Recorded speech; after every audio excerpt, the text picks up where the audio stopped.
Hello viewers and welcome to part 23 of the Clueless Cat, Final Fantasy XIV story playthrough as per requested by Twitch viewers. More bad Monotug dialogue incoming. Now, where we left off, returning to Ishgard triumphant over Nidhogg.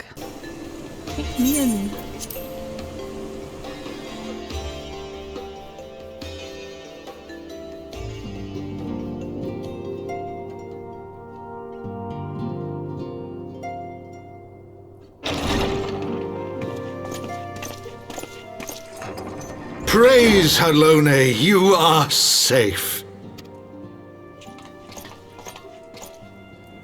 My safety was never in doubt, Father, for I had the Azure Dragoon and the Warrior of Light by my side.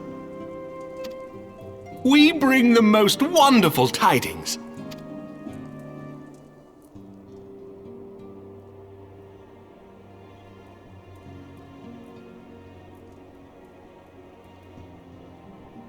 The infamous Lady Iceheart, here in Ishgard? This is most unexpected. She has done much to quell the violence. The Inquisition may not approve, but we are glad of her presence. And with the Great Worm's demise, even our nation's more reactionary elements will have scant grounds to press for her immediate impeachment. My thoughts exactly.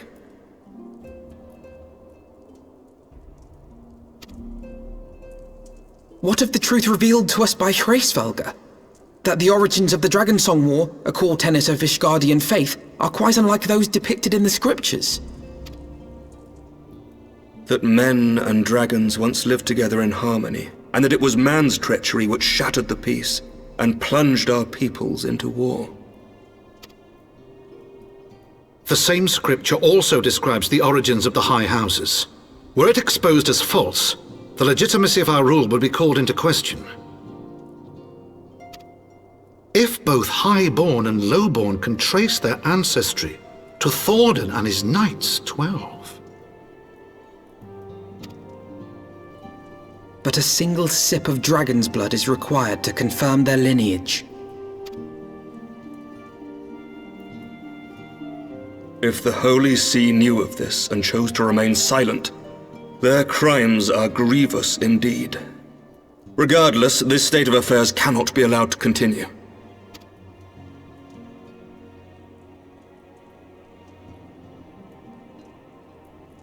Sir Aymeric, you cannot mean to raise this matter with the Archbishop. Pray consider what you are proposing. If the Holy See chose to conceal the truth for centuries, what reason would they have to reveal it now? At best, you will be branded a heretic and clapped in irons.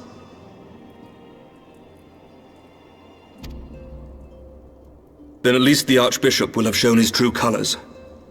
My friends, this war will never truly be at an end until the truth is made known. You must see what lies on the horizon if it is not. When ruled by fear of a common enemy, we were united. But now we have none. During the war, the Highborn needed men to lead, and the Lowborn men to follow. Not anymore. 'Tis but a matter of time before the old order is called into question. Lady Iceheart will share the truth with her followers, and the Holy See will be powerless to stop its spread. The disenfranchised will rise up united, and blood will flow in the streets once more.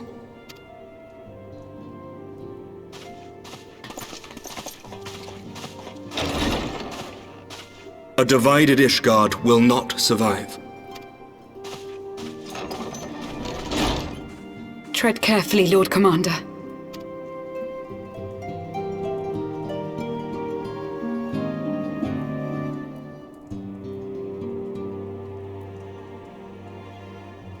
My lady, is it wise to let him go?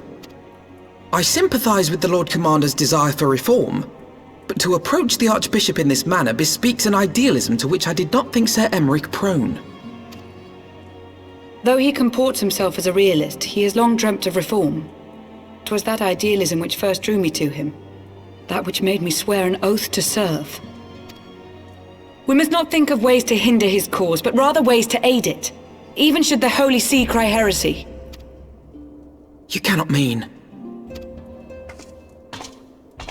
If the Lord Commander does not return from the vault at the appointed hour, I mean to go and fetch him. Have care, my lady.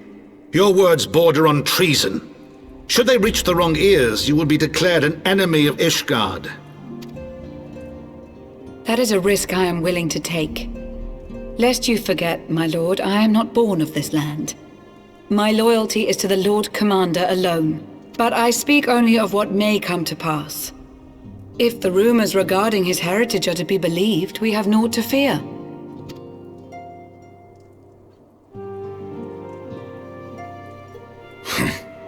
Lies and slander. Forgive me, what rumors are these? That Sir Aymeric is the Archbishop's bastard son. Senior clergy are not permitted to marry and sire children. But even the holiest among us are not immune to temptation. I labour to believe it. Sir Aymeric is truly the Archbishop's son. He has never been publicly acknowledged as such. But the rumors have plagued him since childhood. That he rose to his current position, despite being despised as a bastard and accused of profiting from his father's influence, bespeaks the quality of his character. It is my hope that on this occasion, the burden of his birth will work in his favor. Should our worst fears be realized, the Archbishop will not be so quick to execute his own flesh and blood, affording us time to mount a rescue. Bastard or trueborn, he is our nation's best hope. If the Holy See dares to threaten him, I shall lead the charge against the vault myself. Hear, hear! The future of Ishgard rests on Sir Aymeric's shoulders. I too will do mine utmost to aid his cause. No. Haurchefant, be reasonable. A knight lives to serve, father. To aid those in need. The people need Sir Aymeric more than ever, and we may be his only hope. There is no greater calling for a knight than to save the life of his fellow man. I swear to you, on the sigil of our house, that I shall do this and make you proud.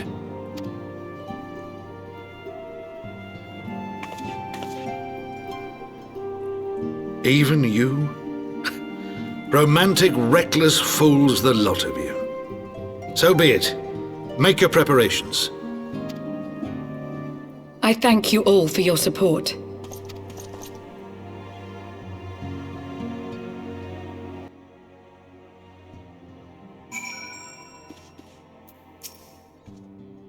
Though your assistance is most welcome, I fear it will not be enough.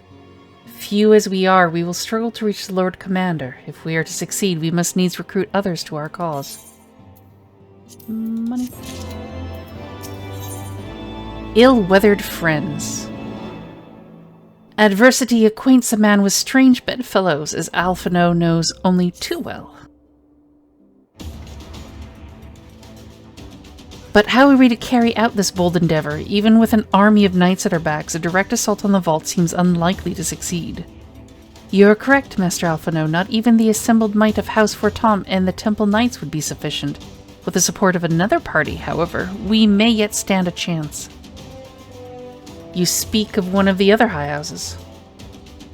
Precisely the opposite. I speak of the revolutionaries rumored to reside in the Broom. 'Twas these disgruntled Ishgardians who opened the gates of our city to the heretics, I believe. But of course, if their hatred of the Holy See drove them to such deeds, they might well be persuaded to assist in Sir Aymeric's rescue, knowing the truth he would lay bare. Such is my hope, Master Alphino, and I would have you and Amber reach out to them. As a Temple Knight and sworn servant to the Holy See, any overtures I make are doomed to fail. But as outsiders, the two of you may receive a warmer welcome. Very well, we shall seek out the leader of these revolutionaries and make our cause. My thanks. Estinian, will your brothers heed your command if you order them to stand aside? The Dragoons have no love for politics, my lady. They will gladly watch and wait while the Highborn fight among themselves. How very wise. Amber, we should hurry to the Forgotten Knight. Tataru may have knowledge of the revolutionaries. Okay.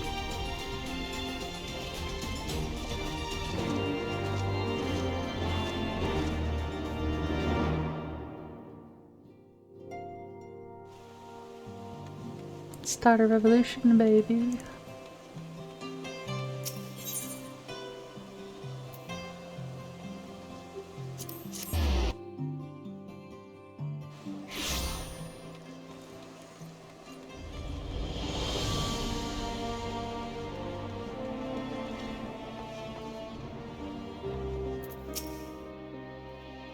Amber, Alphino, gods, I've been worried sick. It's so good to see you.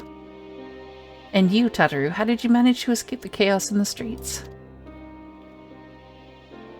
Grivelmont and the others barricaded the doors until the heretics left. No one was harmed, thankfully, but what about you two? What came of your journey?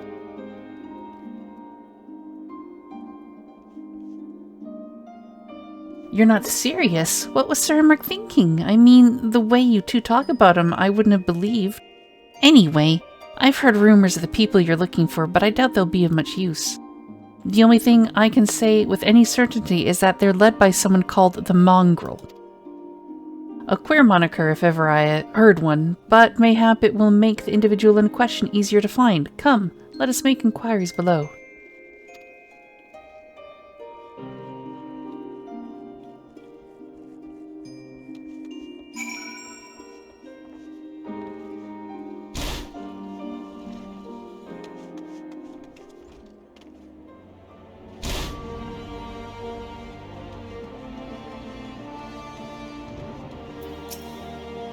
A mongrel? Not sure I catch your meaning. To a blue blood. We're all of us dogs down here.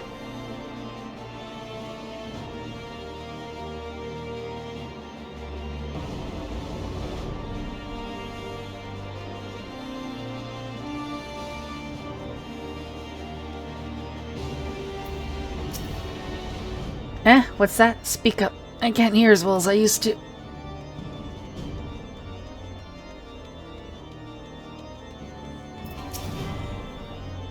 I don't know a goddamn thing about the mongrel, but if I did, you can be sure I wouldn't tell you.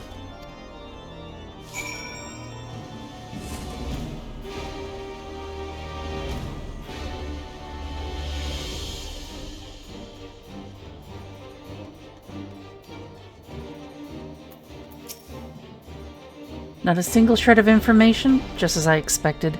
These revolutionaries would not have evaded capture for long without the masses' complicity. Still, it is good to know that Tataru's ears are as sharp as ever. Money. The spice of life. Alphino is not one to be easily deterred. Frustrating though it may be, we must press on. While I continue speaking with the people of the broom, why not go and see if Gibrilmont knows aught of value? As the proprietor of the Forgotten Knight, surely he must have heard whispers of the mongrel before. We can only hope that he will be more forthcoming than the others.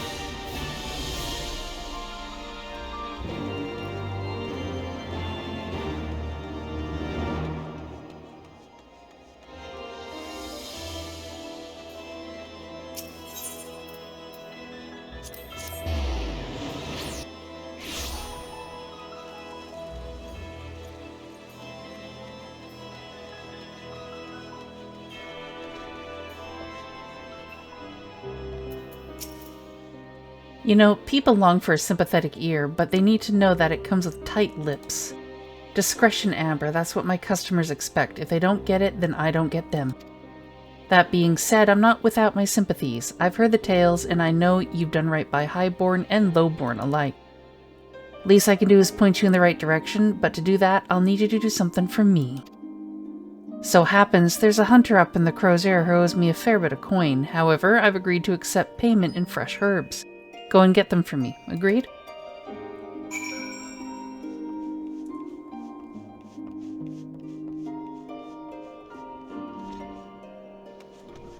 Yeah, I can be errand girl. Why not?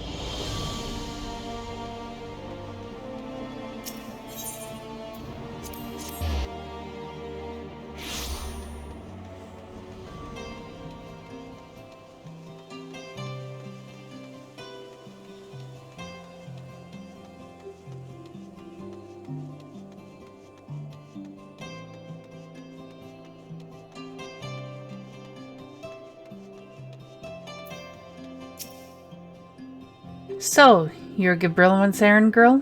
Good, good. How's he doing? Same as always. Right. Any road, I hope he appreciates how much trouble I had to go through on account of his bloody herbs. Tell him to enjoy them while they last, because I doubt I'll be able to find any more next year.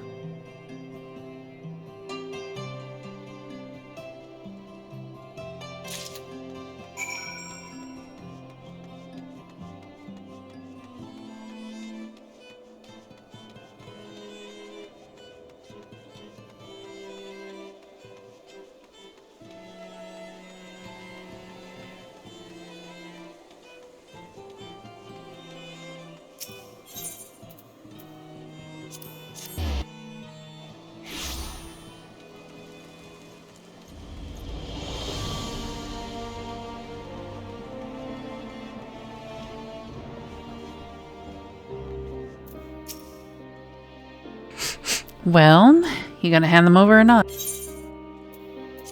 Don't smell me. Here you go. Creepy doodle.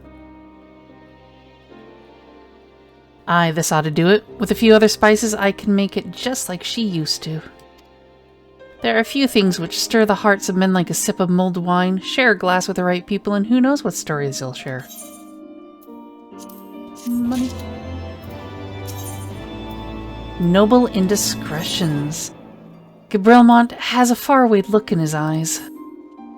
Now that I think on it, there's a woman I know who's rather fond of this blend. Haurchefant is her name, and she resides in the Pillars. She's a maidservant to some noble house or another, I forget. Anyway, be a shame if she didn't get to try this wine. Why not give her a bottle?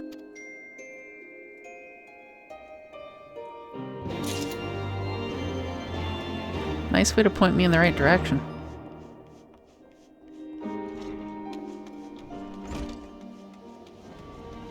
Here, go get the servant shit-faced, okay?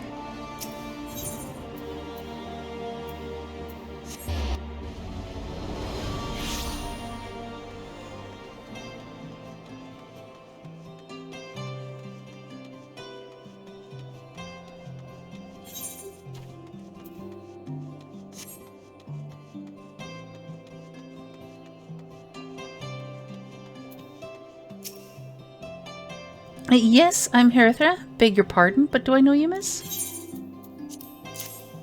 Get drunk. I know this smell. This is the wine that girl used to prepare. Her special recipe. It must be decades since I last tasted this.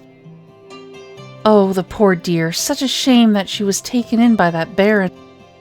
He cut a dashing figure, I'll grant you that. Tall, slender, long of ear. Ah, but those dazzling ruby eyes of his were filled with lust. 'Twas not more than infatuation what she felt, but she convinced herself it was love, and he couldn't help but take advantage. But when her belly started to grow, gods, the scandal! I mean, it's not an uncommon occurrence, but that it was with a high year made it so much, well, I needn't tell you. She was discharged from his service, cast out onto the streets, like so much refuse. After she returned to the broom, we drifted apart. I only learned of a death years later by chance.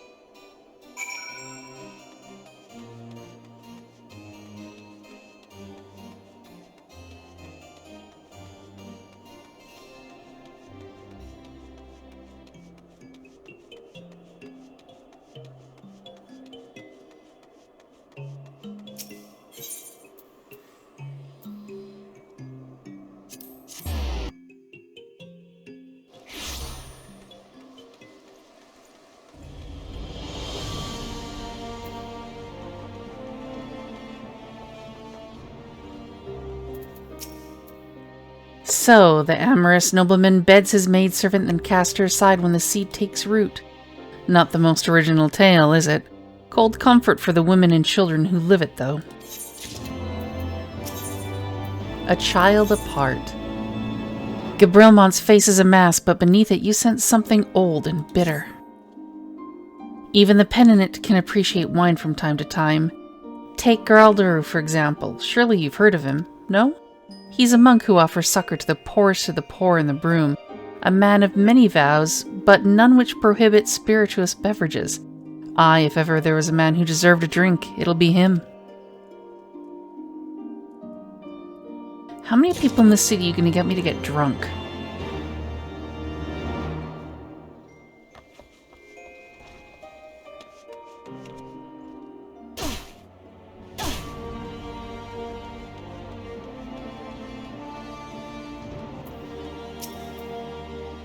Alone's blessing be upon you, miss. A gift? For me? Get drunk.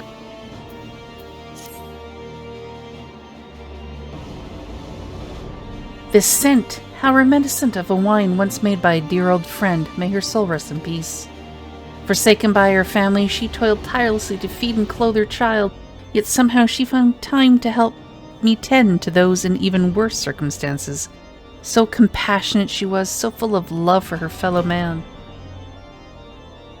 'Twas that love which gave her child strength to endure the scorn of the other younglings. That little girl, bless her heart. She couldn't help what she was. Eventually she won them over, but those first few years were trying, even more so when she had to start fending for herself. I remember days she spent standing on the walls, raven black hair flowing in the wind, staring out as if searching for her mother's face in the mists.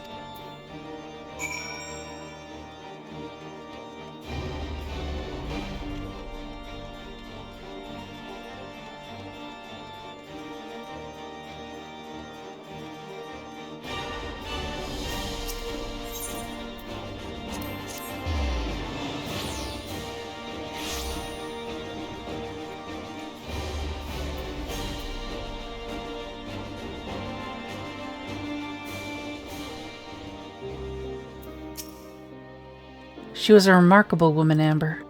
After everything she was forced to endure, she still remained hopeful for the future, for her daughter's future. Bloodlines. Gabrilmont has the look of a man weighing his words with the greatest of care. Some bonds are thicker than blood, but blood still defines us and divides us in the end. It's the legacy of our parents, Amber, and we can't escape it, no matter how hard we try. So the Mongrel and her pups chose to embrace theirs, to proclaim it to all the sundry. If you can understand that, then maybe you can find her on your own.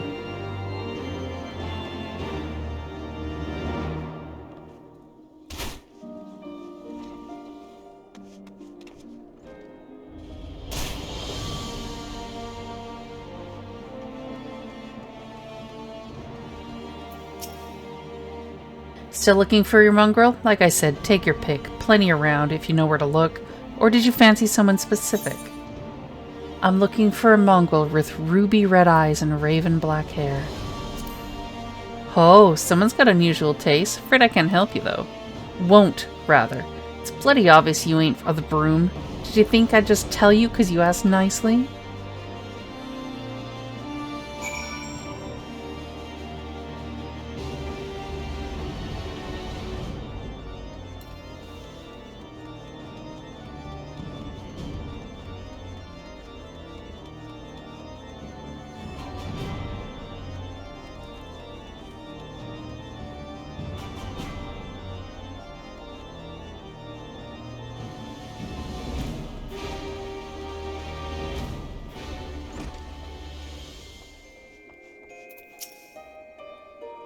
Have you made any progress, Amber? Yeah, they don't like us. So our mongrel was born of an Elysian nobleman and Hyrian maidservant. Granted, it is no location, but it is far more information than we had before. Yes, now that her striking features are known to us, mayhap we need only remain vigilant. Fire and blood. Alphino is considering how best to proceed with the hunt for the mongrel. There must be a way we can draw the mongrel out into the open. Mayhap we should discuss this with Tataru. Speaking of which, where is Tataru? Oh, confound it, she went below to make inquiries on her own, didn't she? We must find her quickly, Amber. I have a premonition this is not going to end well.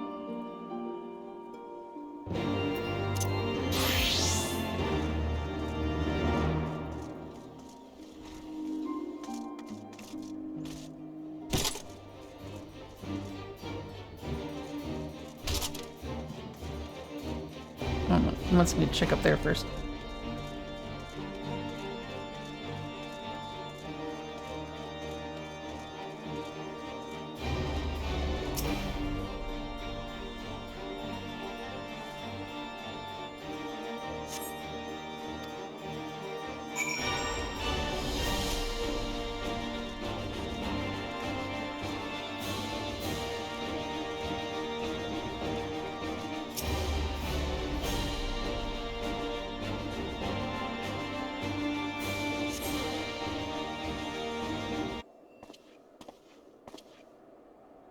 She must be around here somewhere. I take it you had no luck either?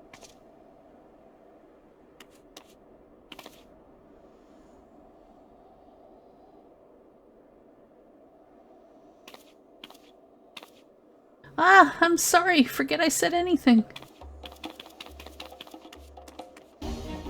Wait, down there, isn't that Tataru? Those men are chasing her. Quickly, Amber. After them.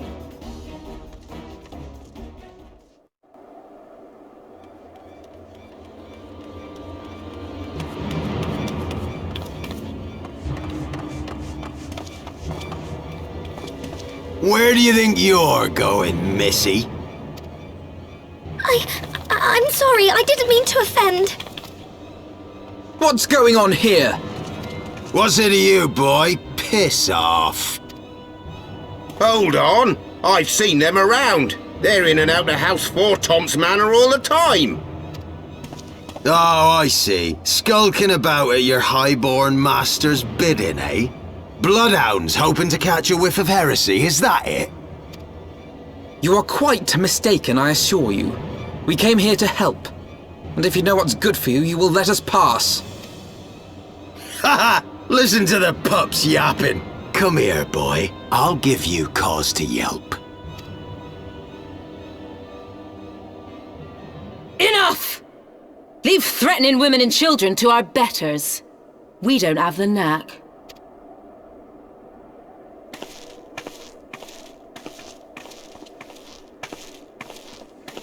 Hilda!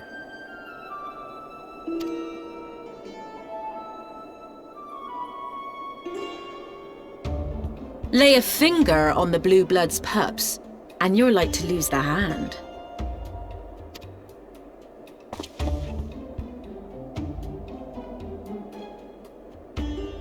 And often I get called on by glorious heroes like yourself. So tell me, what have I done to deserve you? We want to overthrow the government of Ishgard.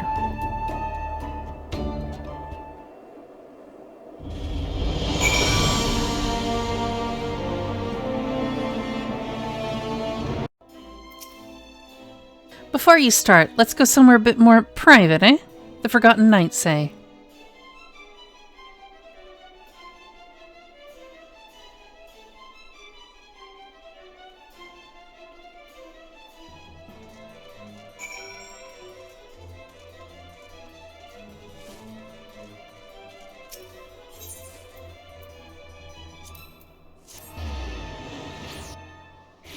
Yes, because a bar is more private than a back alley.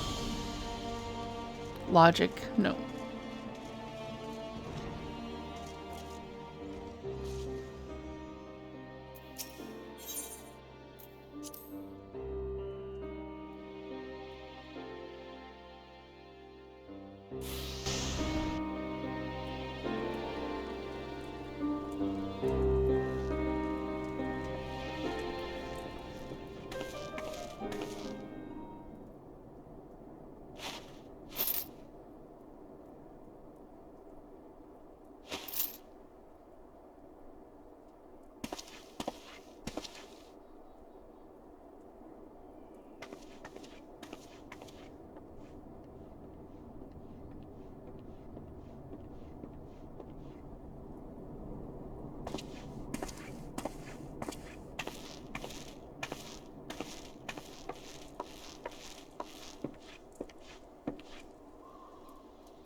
So, while you're on your way to kill Nidhogg, you stumbled on some dirty secrets that the Holy See has been hiding for centuries. Eh? What are they on about? The high houses. And what makes a nobleman so bleeding noble? They trace their blood back to King Thordan and his Knights 12, the founders of Ishgard. But our friends here reckon we're all descended from the heroes of Eld. Highborn and lowborn alike. And so Sir Aymeric, Lord Commander of the Temple Knights, has gone to ask the Archbishop if he wouldn't mind letting everyone know. Is he simple? The old bastard will have him executed for heresy. Well, seems to me that's what the good sir wants. Seems he thinks a noble sacrifice will serve to prove his claims. We cannot stand idly by and allow Sir Aymeric to do this. Ishgard has need of him. Look, you've a good heart, I can see that. Willing to risk your neck for someone else even when his troubles ain't yours. But what's this got to do with me? If Sir Aymeric is imprisoned in the vault, we will need all the help we can muster to breach their defenses and rescue him.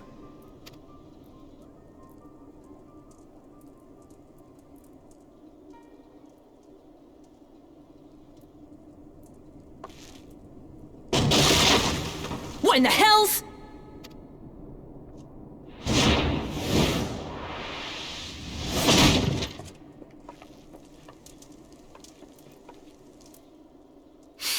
Ah, the unmistakable scent of heresy.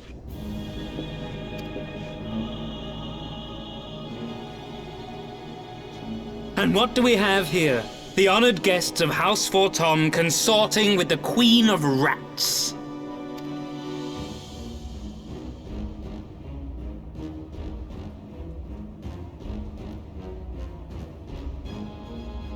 Ooh, plotting insurrection, I shouldn't wonder. That won't do. Sickness is wont to fester and spread. It must be burnt out ere the infection takes hold. I reckon Sir'd be happy to wield the irons himself. Well, so happens I've got irons of my own.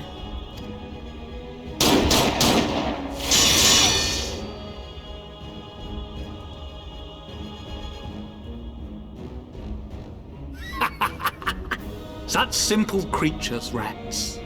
Certain to attack when cornered. Let us step outside, milady. In here your toys could hurt someone.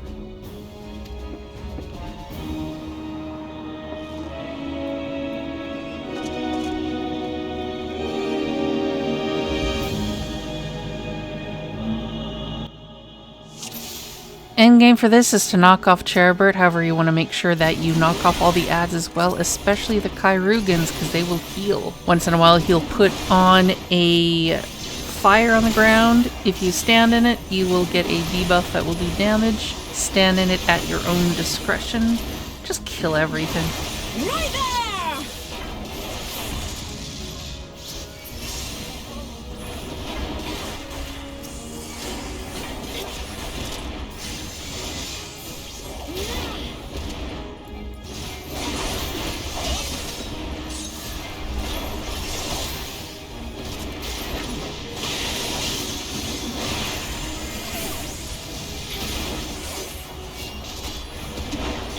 You disgust me.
I really wish these fires would go away.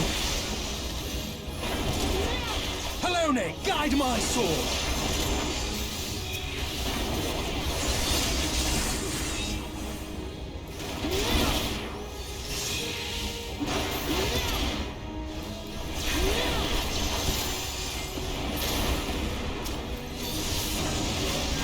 filthy rats!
There's no denying your gifts.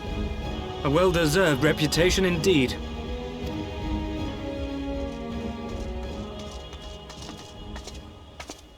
Enough!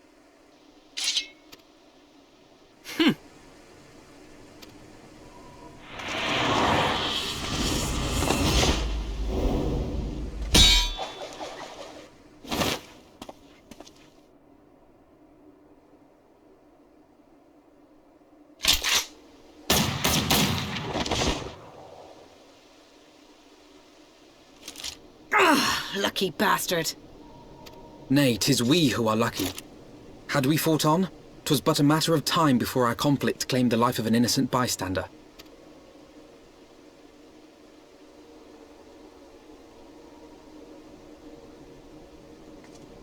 I thought the Heavens Ward might come here as well.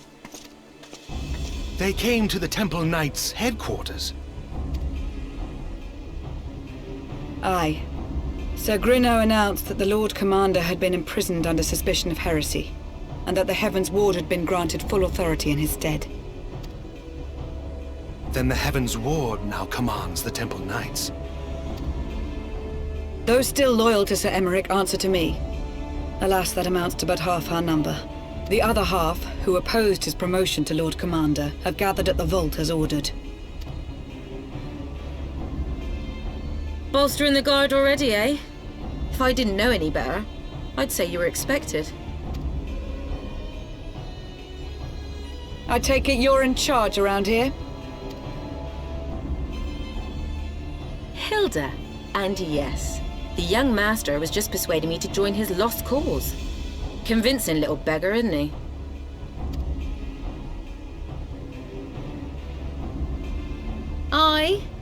Your passion moved me. A bit. That, and the fact that we're sick of living off the leavings of our betters. If you've a mind to change things around here, then we've a mind to join you.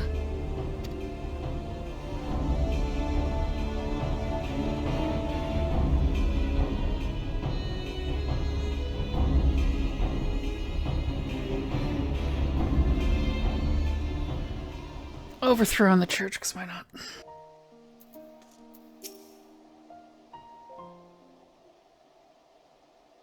Let me guess. You're wondering why I chose the Mongrel, right? Because it's what I am, and I'm not ashamed of it. Not anymore. Besides, even my pure blood pups have more in common with me than the lords and ladies up on high. They none of them are well bred. Hell, some of their mothers were cast out after a spot of fun, same as mine. Story old as time, and one we're sick of hearing, which is why we took up arms. Not that we mean to hold all the blue bloods to account. Some have done right by us, I'll allow, like them in House Holinart. But enough talk. Your friend's still rotting in his cell. Let's not keep him waiting.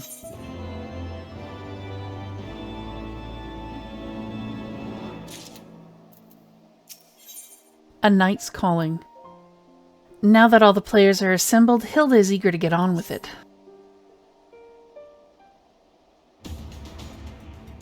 We've been working in secret to undermine the Holy See and the High Houses, that much I'll acknowledge.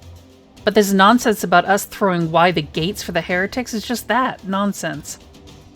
If not you, then who? You Temple Knights, of course. Reckon it was your beloved Sir Aymeric doing it first, but then I heard how he lost his head. My next best guess would be the Heavensward.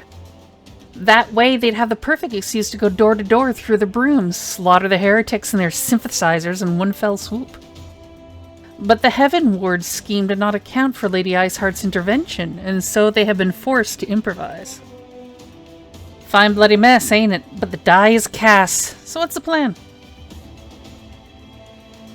We must divert the attention of the High Houses away from the city, and to do that, we need the cooperation of your allies in their service. And what makes you think I have friends in high places? You would be fools not to, given your goals. Lowborn knights are ideal recruits. Most swore fealty only out of desire for a better life. If offered an opportunity to shed the yoke and live for themselves, who among them would not at least be tempted to take it? Rare is the man eager to die for a cause he does not hold dear, but it need not come to that this day. If they and their fellow knights are deployed afield to deal with a new threat, a massing of heretics, for example, then they will be unable to join the defense of the vault. Spread false reports of an attack to get him out of harm's way, you mean? The city will not soon forget the heretics' last assault. If the High Houses believe another attack is imminent, they will have no choice but to act. Can it be done? Can we trick them into leaving Ishgard? Aye. Can we keep them out for long? Not bloody likely. Make sure you're ready before I send word, because you won't get a second chance at this. Then it is decided. To the vault, the Archbishop must be held to account. And the Lord Commander granted his liberty.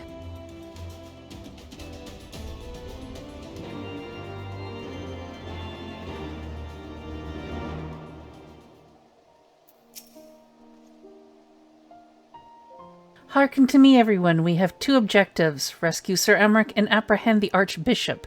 We will therefore divide our forces into two parties. Estini and I will make ready to breach the underground gale and search for the Lord Commander. We will not move, however, until the second party has entered the vault. I speak of your party, Warrior of Light, together with Lord Haurchefant and Master Alphino. For this plan to succeed, you will need to fight your way into the highest levels of the vault, even unto the Archbishop's private chambers.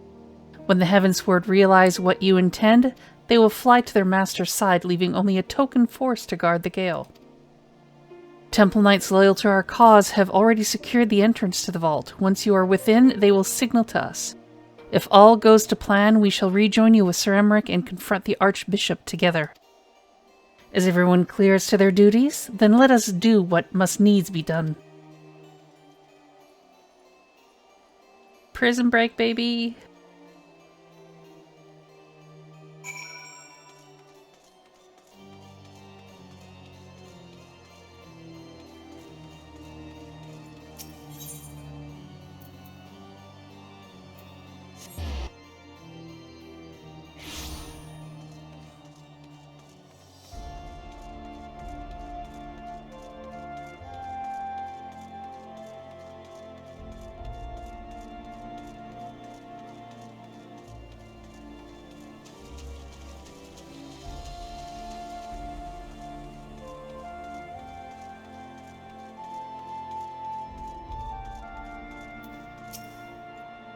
The others are in position, Mistress Amber.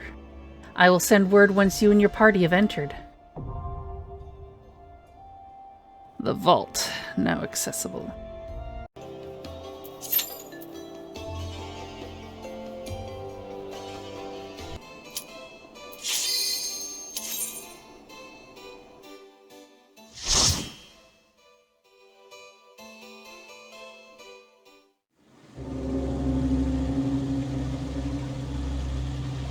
Time to raid a cathedral.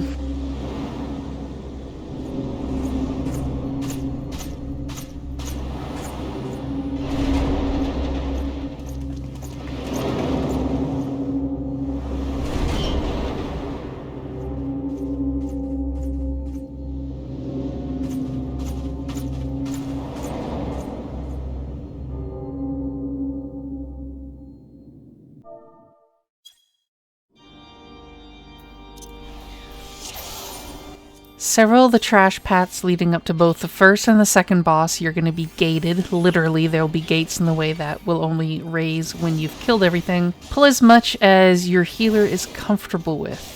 Not a lot of healers are very comfortable with this dungeon. Otherwise, it's pretty easy. Just pull, kill, pull, kill, pull, kill.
First boss is going to start off with some ads. Try and kill the ads before you focus him down, because once you get him to lower health, he will transform, knocking everyone back and giving a temporary stun. So you prefer to have the ads dead for that part. The ads don't have much health though. This is where he starts doing actual damage to you. One of which is he's going to do something called Holiest of Holy. This will deal moderate damage to everyone in the room. He has his little tank buster, which doesn't get announced, so be on the lookout for that. When someone has a green mark above their head, he's going to shield bash them and then do a combo. So healers, keep on the lookout for that, because chances are he's going to do it to the healer.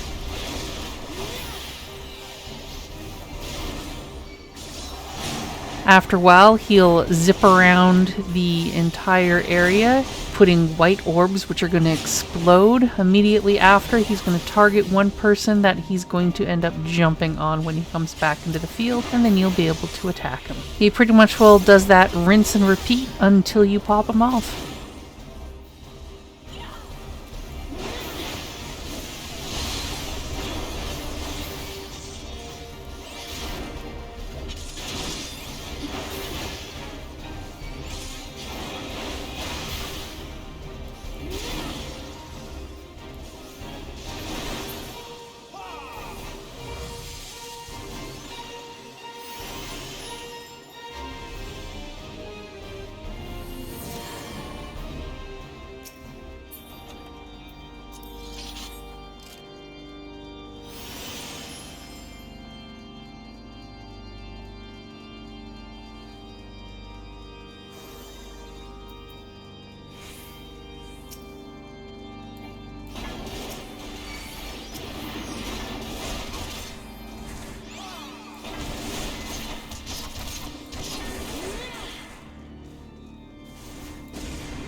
The only thing of note is face of the hero. When they do Black Nebula, try to interrupt that for at least one of them. It does moderate room-wide AoE damage. Healer will thank you for that.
Here we have another decently easy boss, much like the first one. Once you get his health down enough, he will do a knockback stun and transform, and he'll start doing special moves when that happens.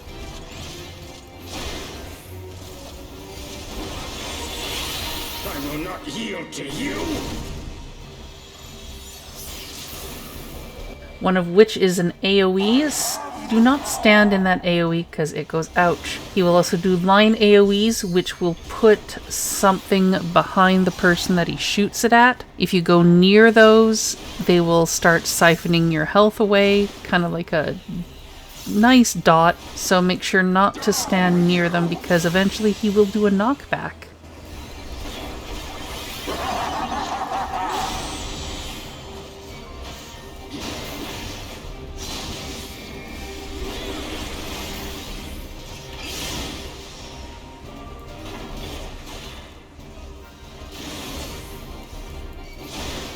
And then sometimes he'll put the rift in the random spot in the room. Just make sure to stay out of it because that does damage and it'll explode upon somebody entering it. Then it's going to be rinse and repeat from here on in. Just stay away from rifts, stay out of AoEs, and kill him.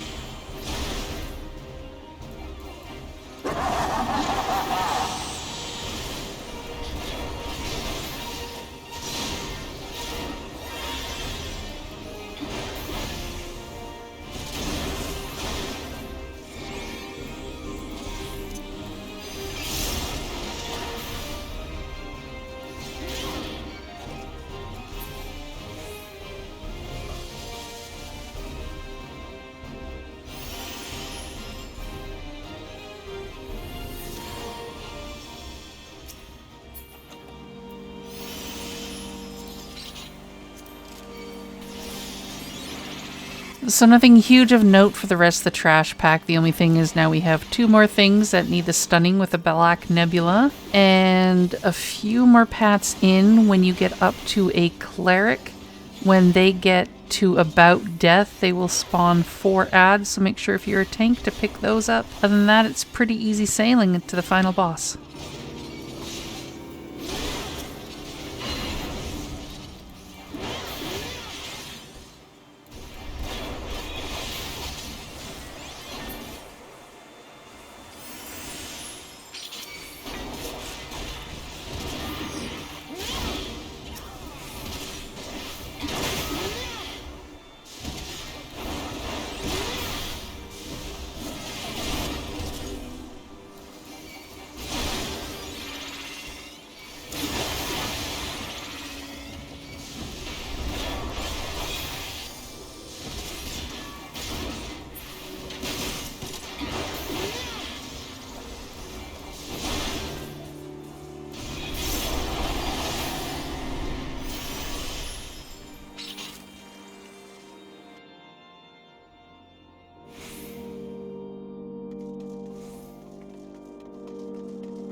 The final boss does not have a knockback you have to worry about. He starts in the form that he's going to be in for the entire time. One of the things to watch out for is his pyre, which is a room-wide AoE. He'll put things on the ground that you just gotta move out of. If he chains you together with somebody, the two of you need to move as far apart as possible. This will break the chain. Otherwise, you guys are gonna take massive damage until you die, because the healer cannot heal both of you through that.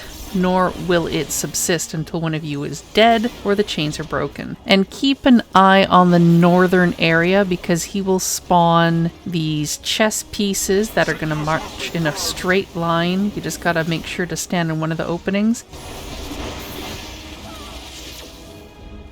Eventually he'll teleport to the middle and he will spawn these fire orbs around. You need to kill the fire orbs and then he will do a large damage to the entire room and it will be right back to his usual attacks. Not too difficult, just a little healing intensive if the people with the chains don't pay attention or know what they're doing.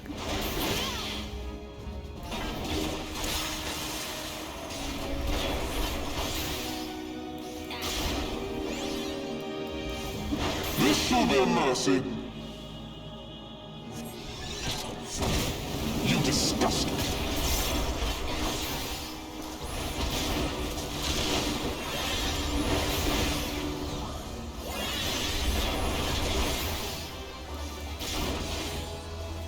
Sickness must be purged.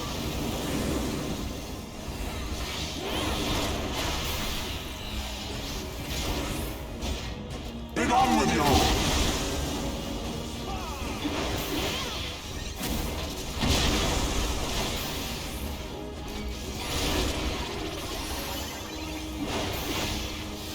Sickness must be purged.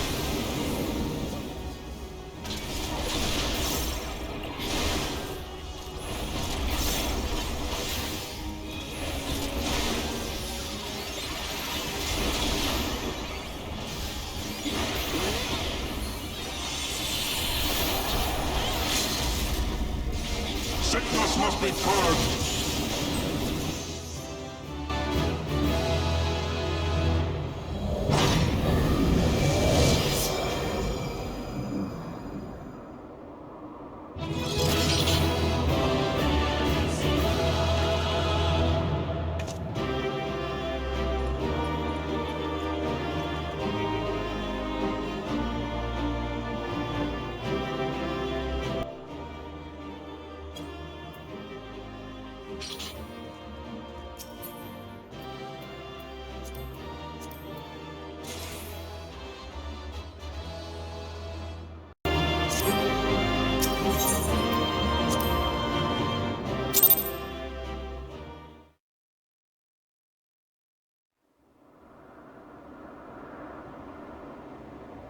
Our power!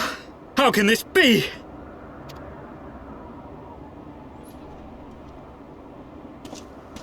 Fall back!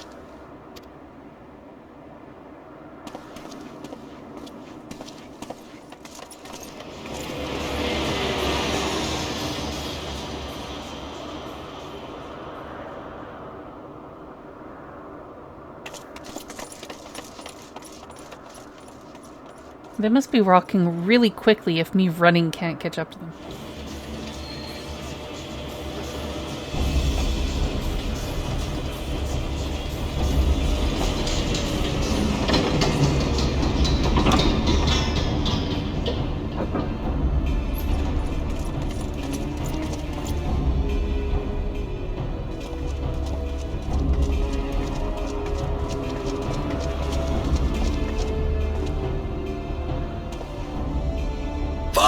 Please! For a mercy, we were not too late.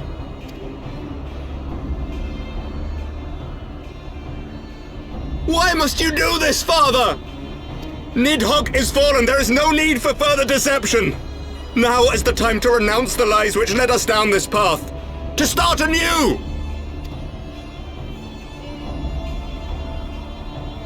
And tear down the very pillars of our society? Our history, our values, everything we have built over 1,000 years. A fool to the last.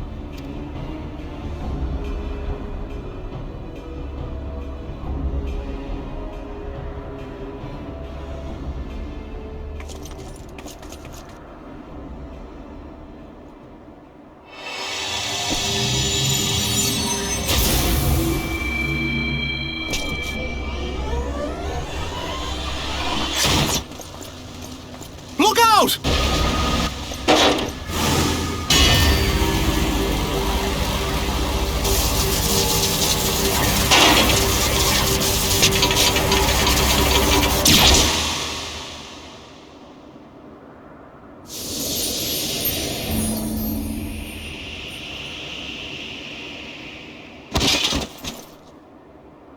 Haurchefant.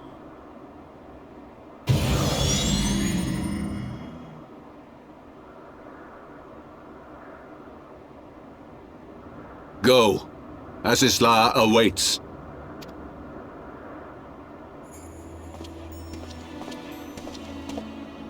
Lord Haurchefant!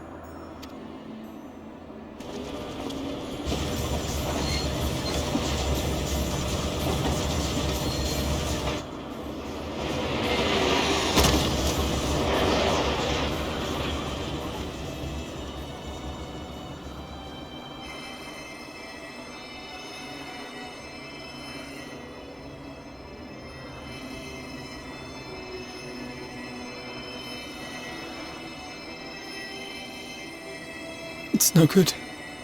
The wound is too deep. It refuses to mend.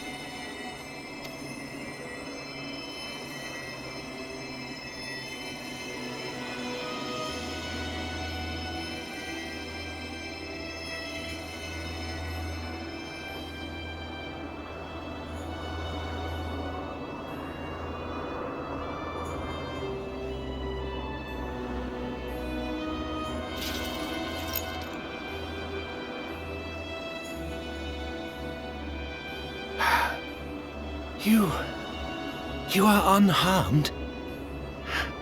Forgive me. I could not bear the thought of...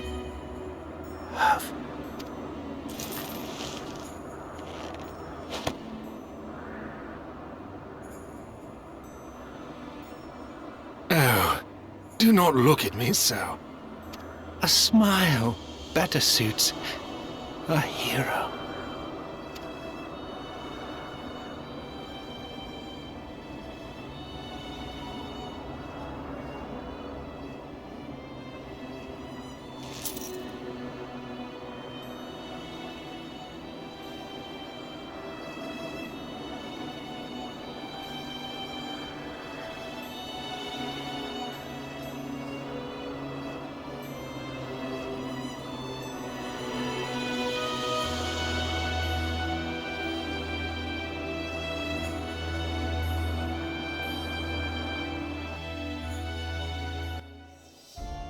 Haurchefant best guy.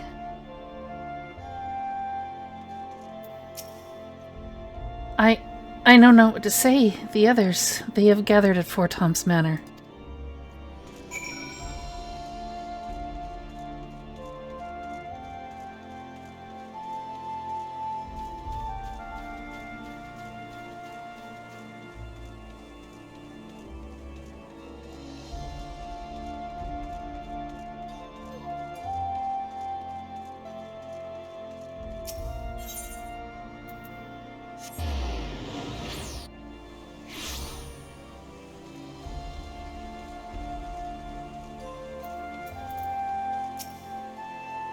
The others are...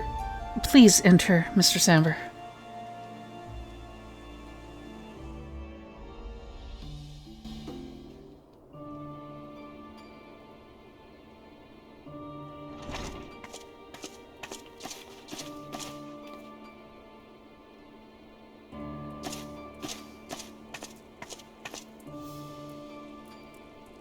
Don't. Please. A knight lives to serve, to protect, to sacrifice. There is no greater calling.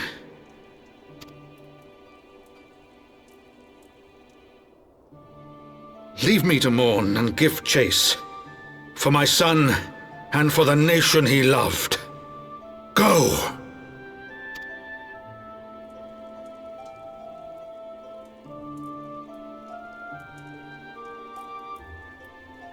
His sacrifice shall not be forgotten. My son.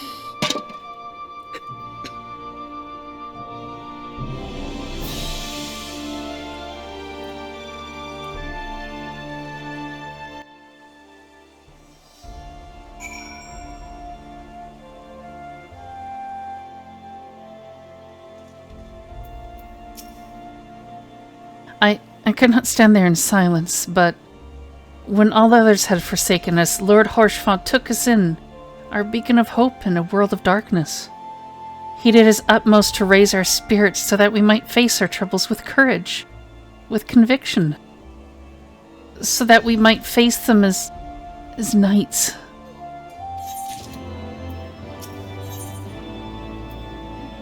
The sins of antiquity. Alphino is lost in thought. We must press on with our mission. Tatru, pray return to your duties at the Forgotten Knight. Let us go and speak with Sir Aymeric Amber. I worry for his well-being. Okay, but he's this way.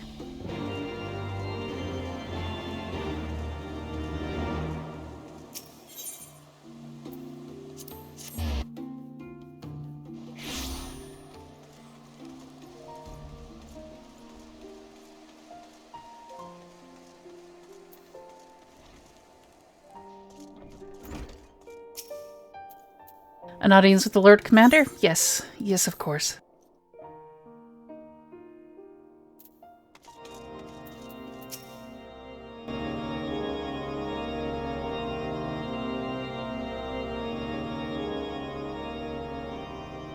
My friends, I am in your debt. Think nothing of it. Your wounds are healing well, I trust. Some wounds do not heal.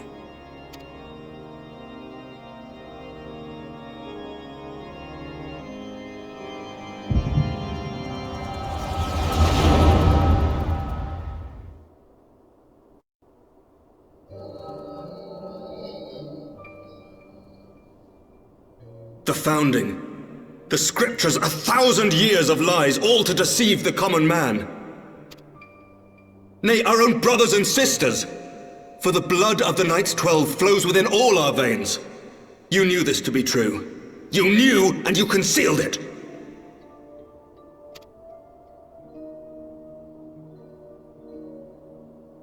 I should be interested to hear how you came by this knowledge. But yes, you have the right of it.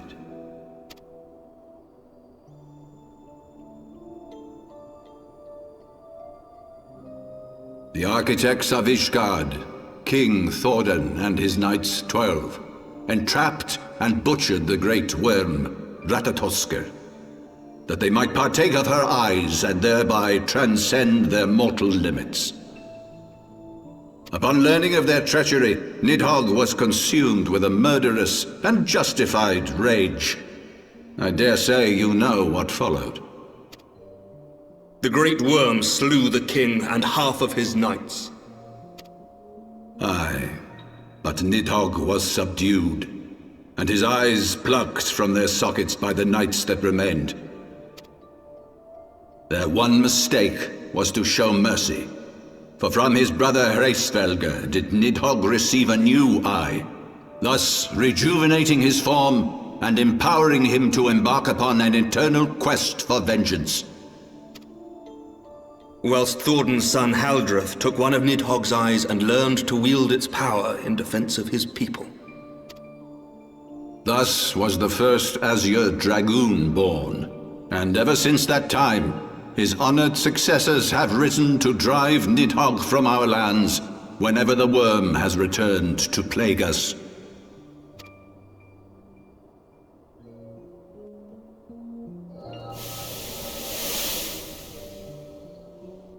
I ask you, my son, will you answer for my sins? Will your son and his son answer for me as well? What do you mean? If a man cannot atone for his sins in the course of his all-too fleeting life, must his progeny then be held to account? Must every subsequent generation be judged as well? Yeah, if they're the same assholes that their fathers were. Thorin's betrayal of Ratatoskr was an unconscionable, unforgivable sin. Should we then, as his descendants, meekly surrender ourselves to an eternity of punishment? Nay, say I. I would not see our children sacrificed in a vain attempt to appease an implacable foe. Dragons are not like us, my son. To they who live forever, the wrongs of antiquity are as those of yesterday. No reparations shall ever suffice. This fact alone should serve as ample justification for our actions. Yet some refuse to see it as such. For men like you, who yearn to commit themselves to a nobler cause, a more compelling narrative is required.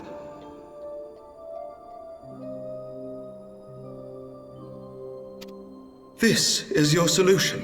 This is how you protect our people. You have given us a lost cause, a death sentence. With your compelling narrative, you but doom our countrymen to give their lives for a lie. And they do so gladly. Highborn and lowborn alike are proud to serve, to fight and die for their country. And what would you say to them? What would you tell the wives who have lost their husbands? The mothers who have lost their sons? That their loved ones died for naught? Over the course of 1,000 years, countless men have donned these robes, and every one of them came to accept the necessity of this solution. Once, I hoped you might come to accept it as well.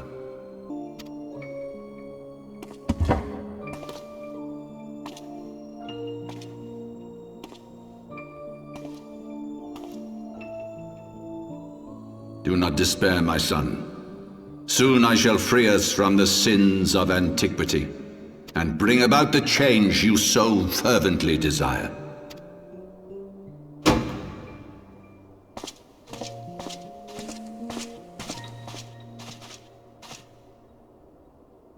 If he has spoken with others, I would have their names. Escort him to a cell and question him thoroughly. Your Eminence.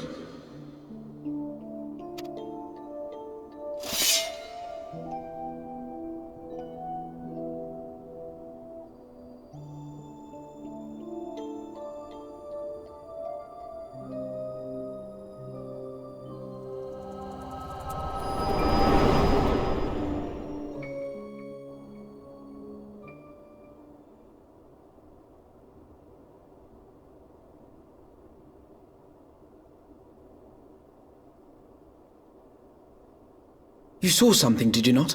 A vision of the past?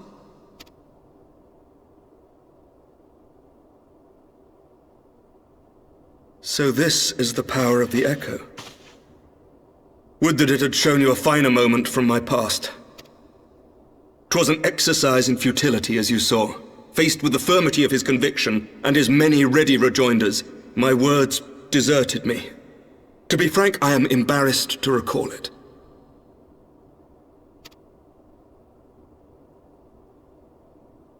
A friend once impressed upon me the importance of differentiating between words, deeds, and beliefs. Were he here, I suspect he would judge your father's conviction to be no more than rank, self-serving delusion. Even so, I cannot help but wonder what manner of change he intends to bring about. I have given some thought to that as well. During the battle within the vault, the Heaven's Ward demonstrated strange and unnatural abilities. Aye, the manner in which Sir Zephyrin struck down Lord Haurchefant was unlike anything I've ever seen before. The spectacle called to mind King Thornton and his Knights 12 as they are depicted in scripture, holy powers and all. Mere fabrications, which have become objects of faith, instilled with the belief of countless devoted souls. 7 hells! If Lady Iceheart can use her own body as a vessel for summoning, I see no reason why others could not. Are the Heaven's Ward truly so reckless? Unbelievable. As they fled, my father spoke of Azys Lla. Though I know not what he intends, I fear no good shall come of it. His ambitions are too great, and his minions too powerful. We must find the Heaven's Ward and stop my father before it is too late.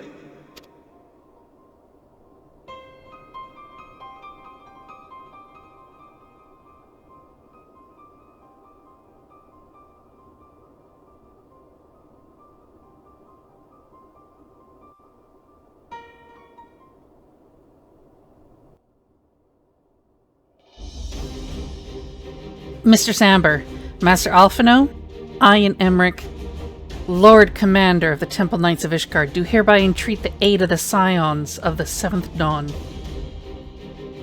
Our aid in preventing whatever it is that the Archbishop intends? Your aid in bringing him to justice. Too much blood has been spilled for the lies he perpetrated. No more.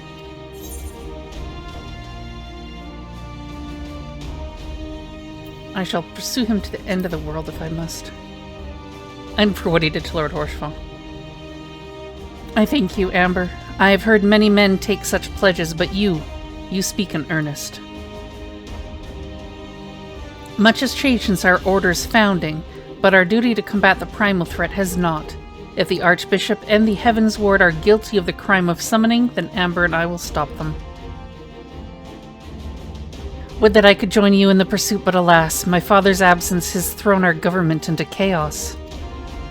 Ever since the founding of our nation, there has been an archbishop to serve as a guiding light for the masses, a force of stability to counterbalance the High House's ceaseless maneuvering. Convincing the people to recognize the truth of our origins would have been difficult even with my father's support. The road ahead is much more fraught with peril without it. Yet walk it we must, for unity is more vital to our survival than ever. After all, Nidhogg's death did not mark the cessation of Dravinian hostilities. Far from it. We will have great need of each other in the days to come. You may ever count on my lance, Sir Aymeric. To my dying breath I shall defend Ishgard from the Horde. If I may, Lord Commander, I would like to assist the Scions in their search for the Archbishop. Amber, Master Alphino, pray attend me outside.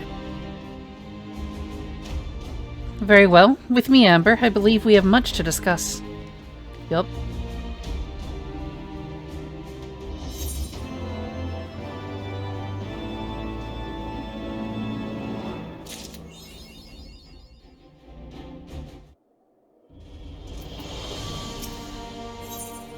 In search of the Soliel. Lucia appears to have something to say. The Soliel was eastward bound, so I sent word to Count Cloudtop on the off chance the airship passed nearby. Sure enough, Lady Laniette informed me that it had been sighted by her scouts. Then the Archbishop is somewhere in the Sea of Clouds? Or was, not long ago. The airship has not been seen since it disappeared into the northern reaches near the Blue Window. Alas, because the region is firmly held by the Vanu Vanu and not easily accessible from Camp Cloudtop, House Halenart has yet to establish a foothold. We will need not only an airship, but a captain bold enough to risk the beastman's wrath. I think we both know the perfect candidate, Amber. Let us pay a visit to Master Garland at the Sky Steel Manufactory. I see. Then I will take my leave for now. There are other matters which require my attention.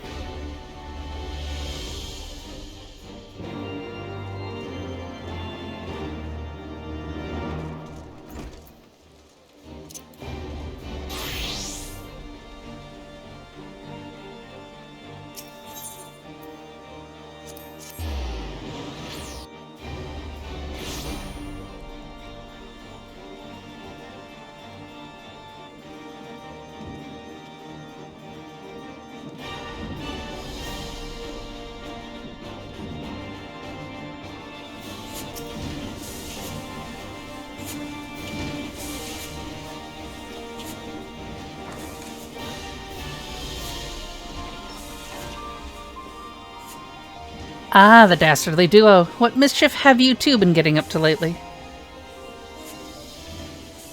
You haven't heard, have you? I hardly know where to start.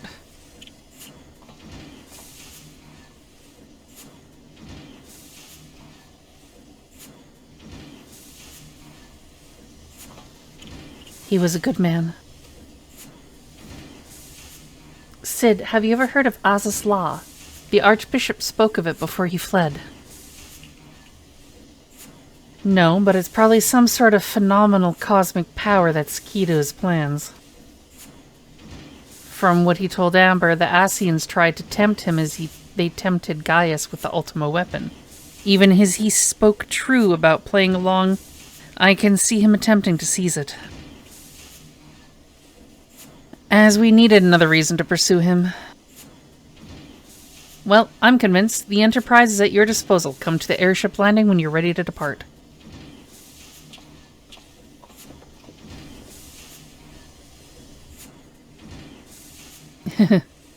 It's just as well. After pulling you out of the fire these last few times, I reckon I was due to deliver you into it.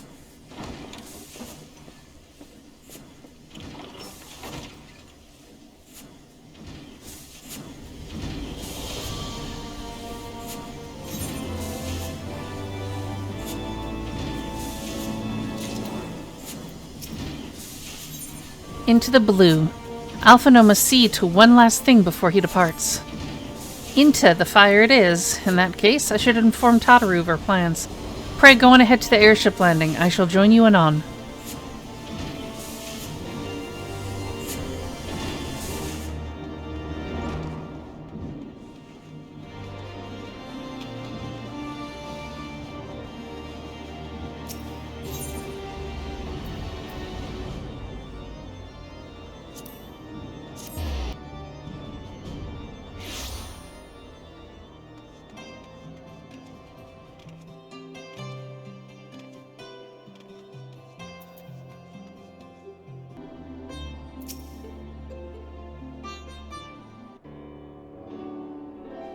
The boys have been hard at work at preparing for our flight, and I'm pleased to say we're ready to depart. That is as soon as is certain.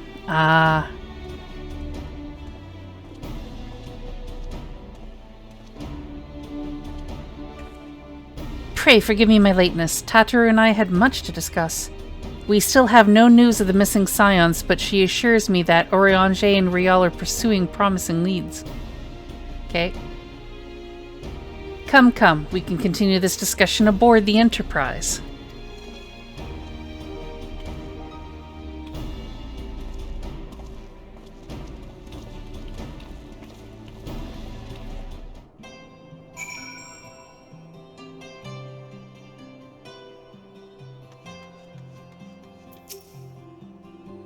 The others are waiting for you aboard the Enterprise, Amber. Shall we get going? Okay.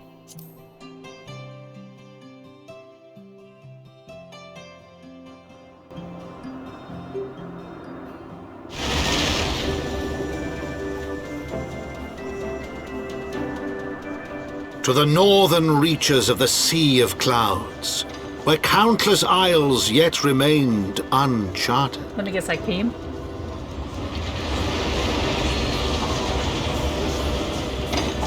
In search of a mysterious land known as Azys Lla, and the unmasked villain who sought to claim its secrets.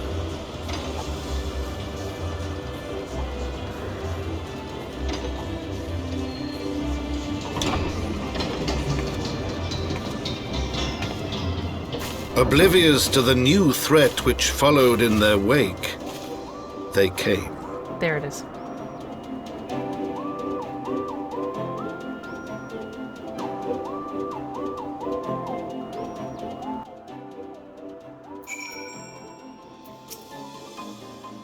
From here, Clamp Top looks rather far. Be on your guard, Amber. The Manu could be anywhere, even watching us as we speak. Familiar faces. Alphino has a mind to start searching the blue window. Assuming the Soleil is here, I doubt she will come to visit us. We should begin searching the Isles in earnest. Of course, we must remain vigilant for Vanu scouts as well. I would rather avoid needless bloodshed.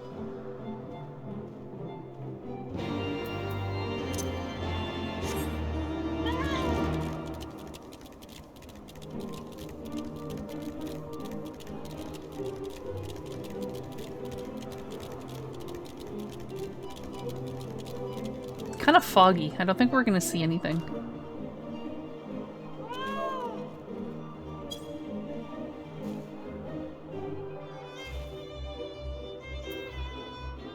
You search the skies for Soleil, but see nothing resembling the missing airship.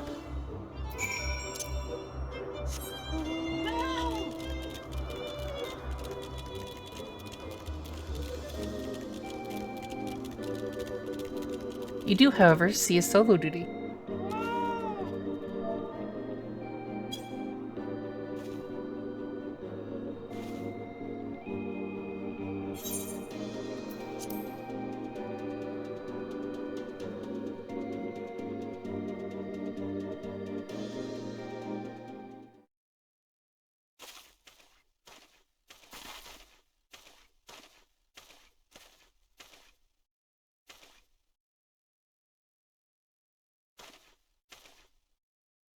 Mayhap this effort was doomed to failure.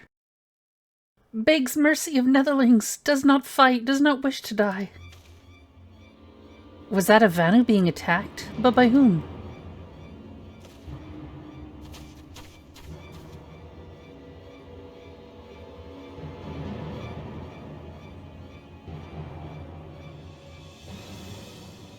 Over there. Imperial troops? Ishgardians, seize them. They'll know where the Archbishop is. The enemy of my enemy. We've no choice. With me, Amber. Protect the Vanu.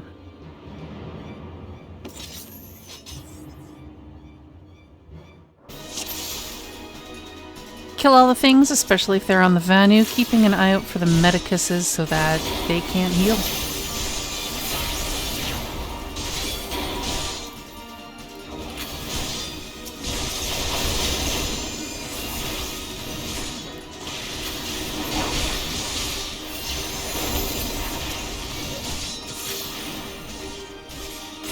Protect me!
And technically he's a red shirt too. That makes it worse.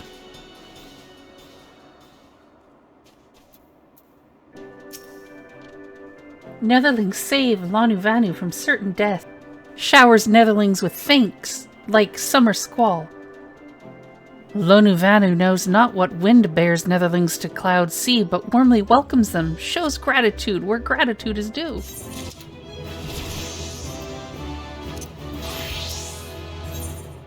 Devourer of Worlds. Lonuvanu would like very much for you to enjoy the hospitality of his village.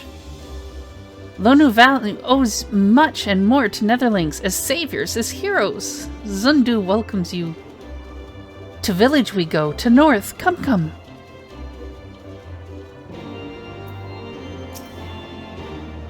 So the Garleans were searching for the Archbishop and believed that the Vanu knew something of his whereabouts. Methods notwithstanding, they may have the right of it. I conclude that we should accept Lonuvanu's offer of hospitality and visit his village.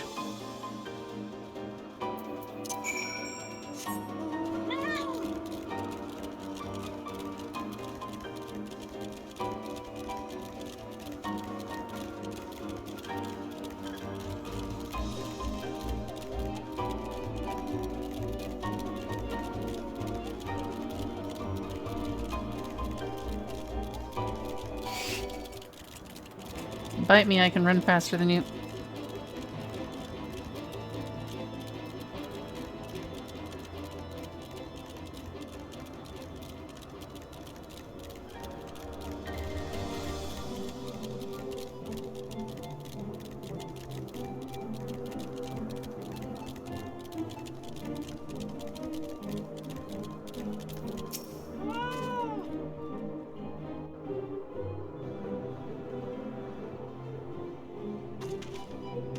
Like breeze guides leaves to rest. Come and lay down your burdens, netherlings. Lonuvanu throws wide arms in greeting. Behold, OK Zundu. Okay.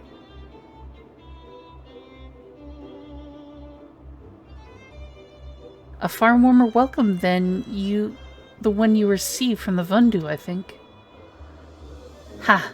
Vundu bluster and blow hither and yon, sound and fury like aimless gale. Eh? What unseen lightning begets such thunderous rapport?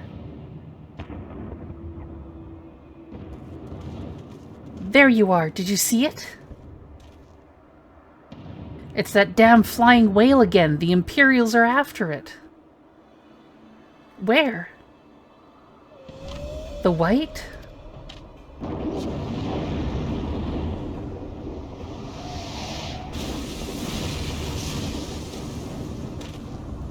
He's wounded.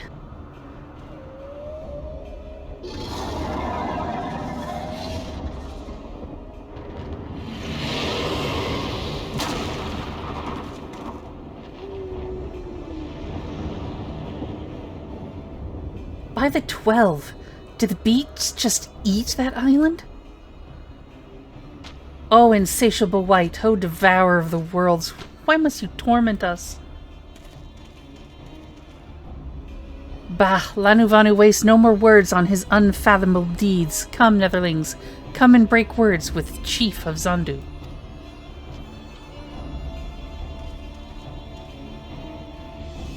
Okay.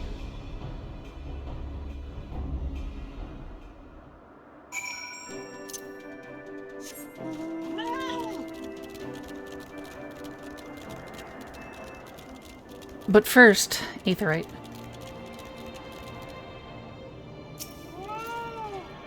It is a fat-bottomed girl.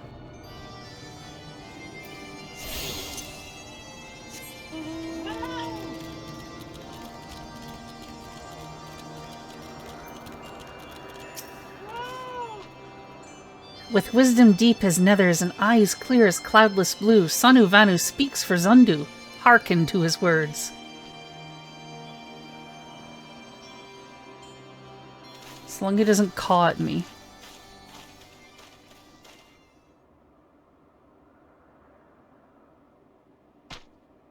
Netherlings deliver Lonuvanu from claws of steel-shod fiends and prove nobility. He knows not to ignore Zephyr winds and brings before you with all haste. Soft rains to soothe the heart and sunshine to warm. Gratitude of Sonu, Chief of Zundu, is boundless. We are honored to meet you, Chief Sonu. I am Alphana Levier, and these are my companions, Amber and Sid Garland. We have come in search of an airship, a flying vessel of the Nethers, which we believe is somewhere in the Cloud Sea. Ah, like a black steel-shod contraption from which you saved Lonuvanu? Alas, no, that ship belongs to the Garlean Empire, an old enemy of ours, though not the enemy we are looking for at present. The men we seek wear armor of purest white and are led by an older man in white robes. Wait, Lonuvanu hear tell of these Netherlings. You do, are you certain? As sun rises and falls and returns, we are. Zundu scouts can testify to words of Lonuvanu. Aye, winds carry purpose of Netherlings to our ears as well. Netherlings seek key to Azys Lla. Now we're getting somewhere. Tell us, Chief Zonu, what exactly is this Azys Lla? Beware, Netherlings, for blackest clouds portend greatest danger. Look not into heart of tempest. There lies ancient birthplace of sin, home of forbidden secrets. To speak more is to call the wind. But the white devours isle where key is kept. Deep within bowels of mighty Bismark it lies, beyond reach the foolhardy. And beyond ours. Rejoice not in his gluttony, Lonuvanu, for as stone gives way to water and wind, all yields to the white. This he knows, Chief Zonu, Manasavundu bodes ill for all Vanu.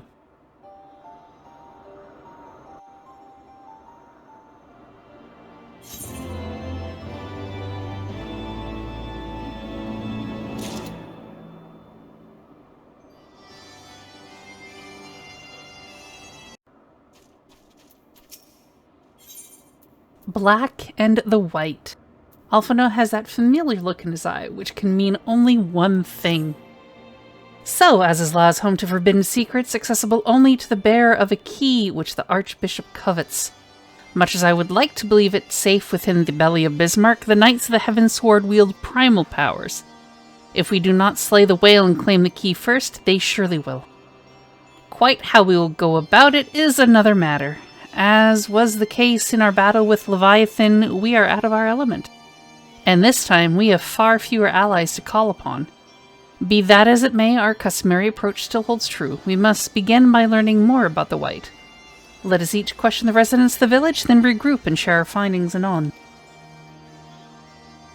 It's a whale, it flies, they worship it. If Netherlings seek knowledge of the white, then speak with Kunu Valley, foremost keeper of tales. But neglect not to present self with humility and respect. As sun yields to moon and the moon to sun, Netherlings must greet Kunu Valley with a bow.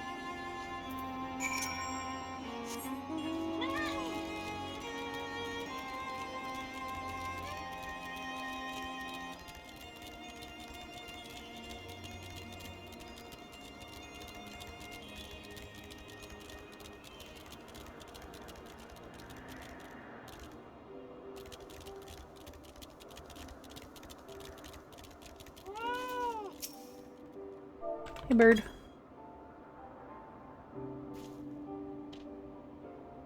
Zephyr winds at your back and sunshine to warm your brow, traveler from below. Vunu Valley, keeper of tales, hears your words and she remembers.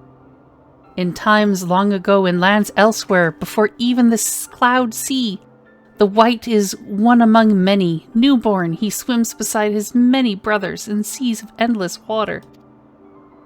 But hated the white is, for his brothers are purest black, so great is their contempt, their loathing, that they turn upon him and rend his flesh asunder.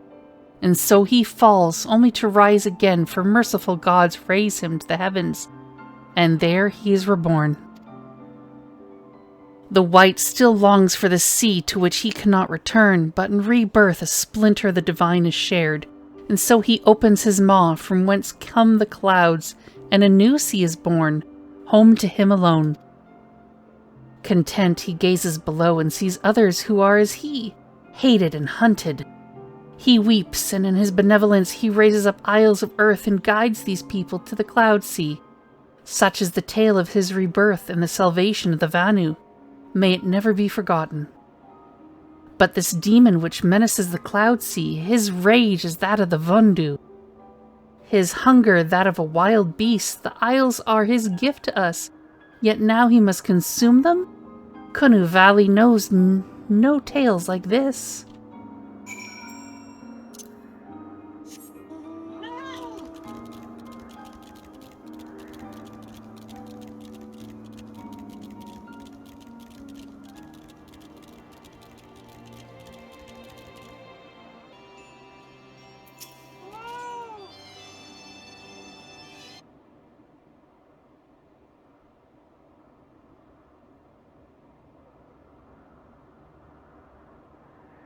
So according to the Vanu, the Sea of Clouds and the Floating Isles were gifts from Bismark to his people. Gifts which he has taken to eating, yes? Technically within his rights, I suppose, if perhaps a little ungenerous. Gods, but what of you? Alpha, no, did you learn aught of value? Alas, no. That is, unless you have an interest in the intricacies of Vanu sky fishing.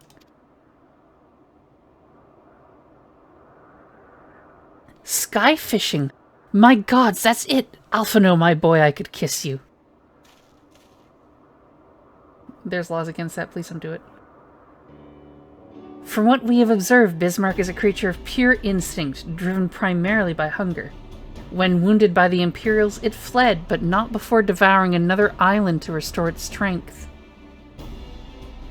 What I propose is this: we tow a suitably appetizing island through the Sea of Clouds, in essence, fishing for our flying whale. Once we draw Bismarck out of hiding, we shall use dragon killers to fire grapnels into the beast's hide and then reel it in close, enabling our resident Icon Slayer to engage it directly. A bold plan, Master Garland, but an exceedingly dangerous one. Should Amber fail to subdue the creature, she would almost certainly be eaten, along with the rest of your appetizing island. Okay.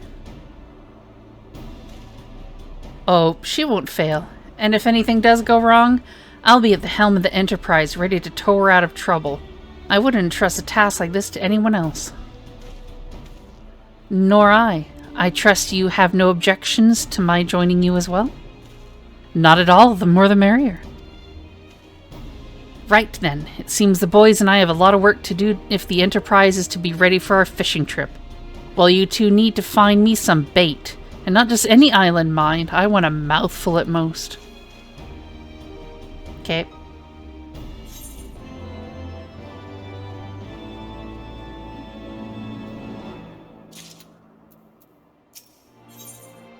Bolt, chain, and island. Alphana loves it when a plan comes together. Well, you heard Sid. We need an island to bait the hook. By way of a first step, I propose we speak with Chief Sonu. If the Zundu are as concerned by Bismarck's behavior as they have given us to believe, they may well be supportive of our efforts to slay him.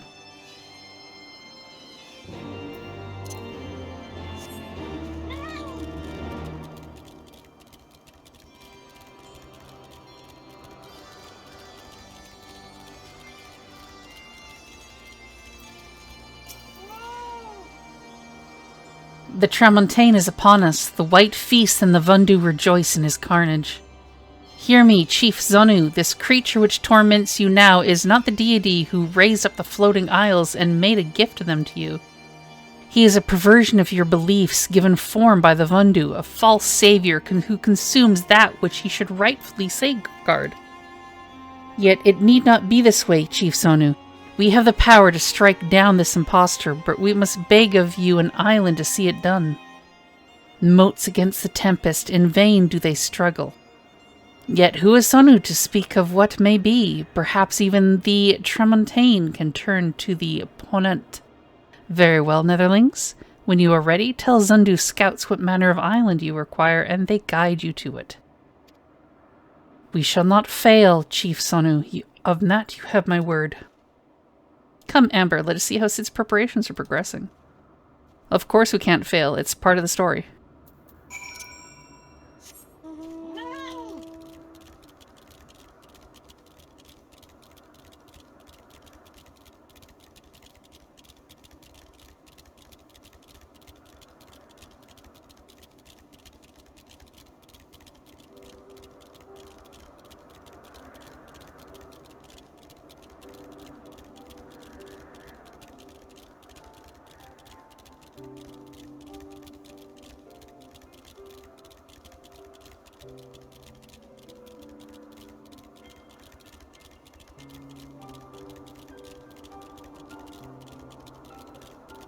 At least it's not foggy anymore. You can actually see.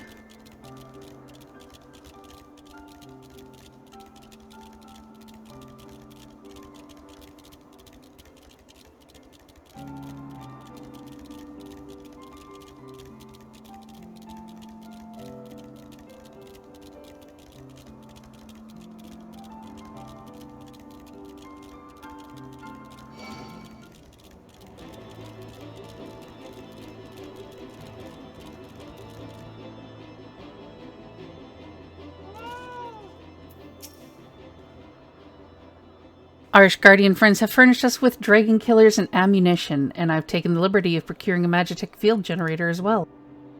Rest assured, we've chains to spare, every link forged by the manufacturer's master craftsmen. If you've any lingering doubts as to their strength, know that they were originally intended to bind dragons, and were not found wanting. Pleases me to inform you that the Vanu Vanu have agreed to furnish us with an island of our choosing. Then, all that remains is to confirm the readiness of the poor buggers who will actually be doing the fighting. Amber, let Wedge know when your party is assembled. I probably shouldn't be telling you this, but I don't like this plan. I don't like it one little bit, but I can't help being excited all the same. So tell me, Amber, are you ready to hunt the white whale? Yes. After you then, Amber. All aboard.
Narwhal, narwhal, swimming in the air.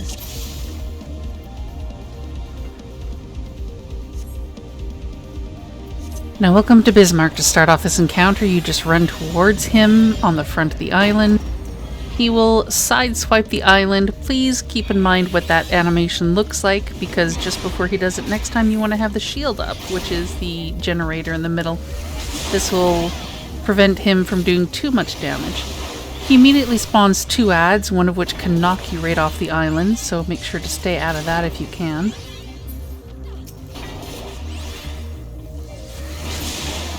You're gonna kill the 2 ads. He keeps dropping AoEs. Eventually you're gonna get a message that the dragon killer is ready, but not before he does his first sideswipe of the island, like that. He goes up, down, and then sideswipes it.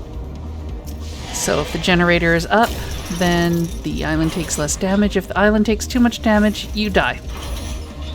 Dragon killers, both of them need to be fired. There's one on each side of the island that will bring him close. This is where we do damage. You have to wait until he touches the island, then hop on his back and do damage. If you stay on the island, you won't be able to do any damage. After a time, he's going to shake you off. Whether or not you've beaten the carapace, the idea is to destroy the carapace, as this has to be done twice each time you jump on him, or the island may take too much damage. Next, he's going to spawn 2 ads. The 2 tanks need to keep these apart. They cannot be together, or they will tether each other and be extremely hard to beat now. During this time, we still have AoEs happening, and there is also a tornado wandering around the island aimlessly that you have to keep your eye on. This is kind of a DPS check. You need to destroy both of them before the sky turns an awful shade of color, which thankfully does not happen here. We managed to kill them. In the meantime, he's just gonna like fly over the island and fly around and just have fun being a whale.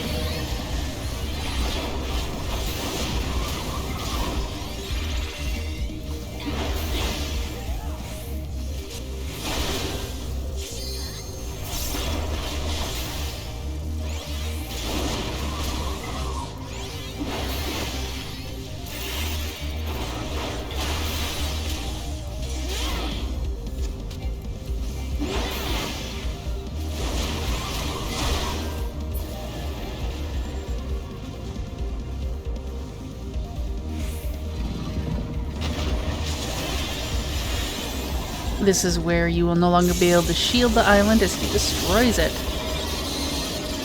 And does absolutely no damage to your party. More ads are going to spawn again. Whether or not they're pulled together doesn't really matter. But there is still one that will knock you off, so try to kill that one first.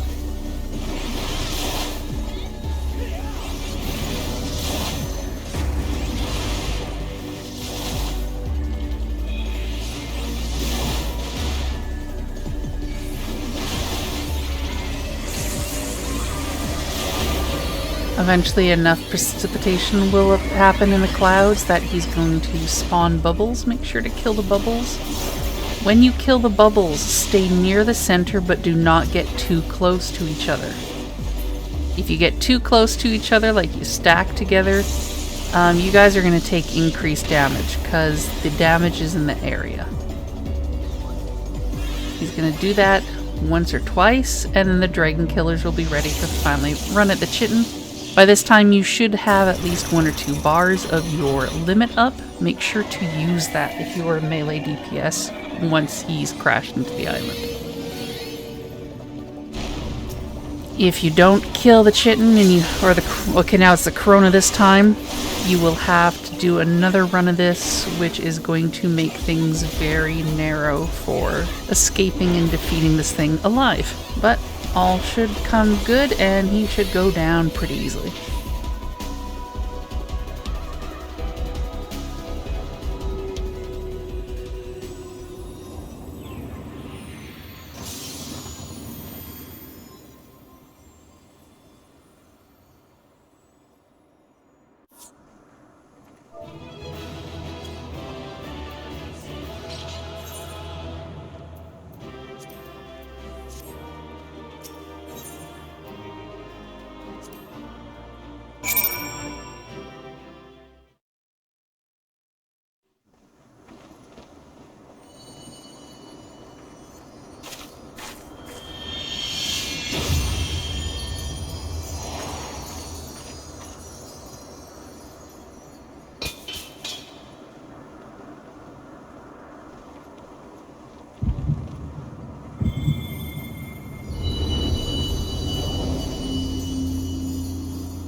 X marks the warrior of light spot.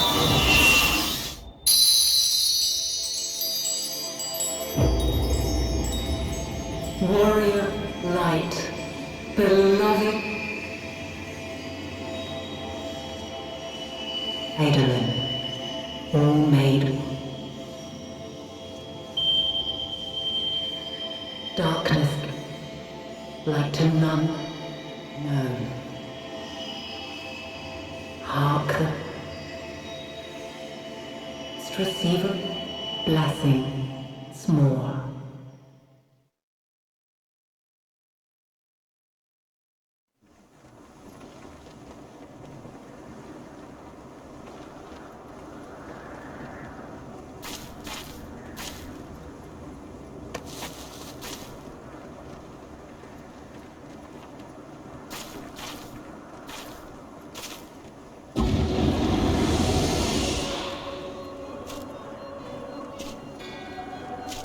So falls the Lord of Mists, as did all others before him.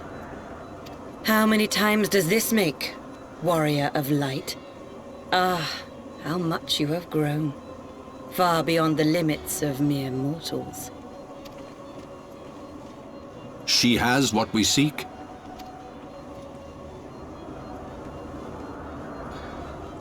That she does. The key to Azys Lla and the secrets of Allag.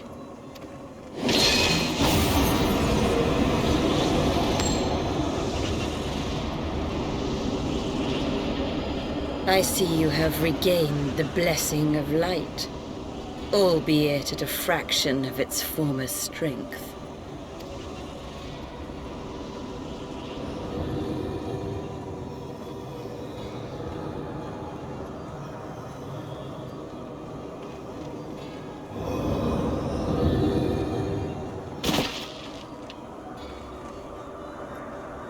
My thanks to you, Ascian. And to you as well, Warrior of Light, for saving us the effort of slaying Bismark.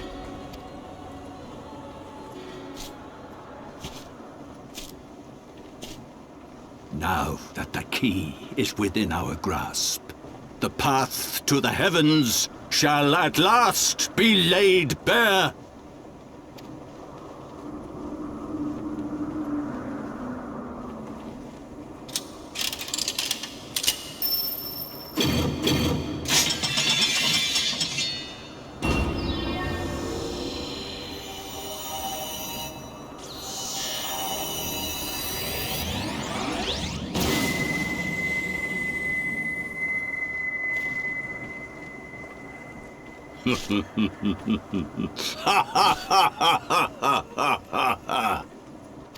Can the guy have a heart attack already?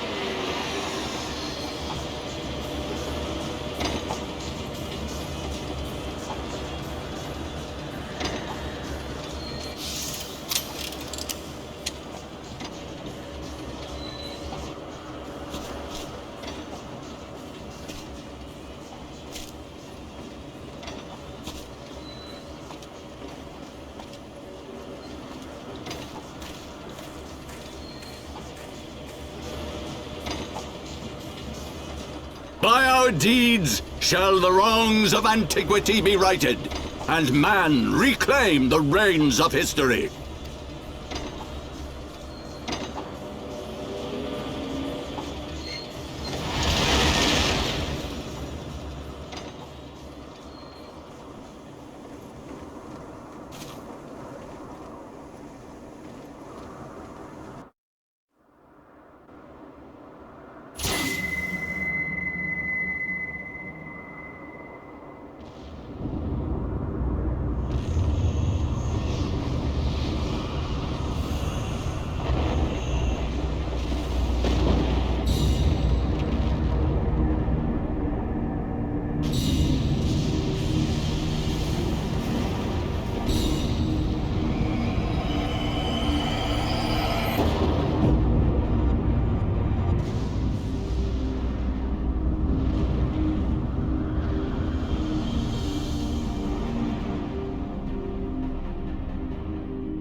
Little bit of a big place.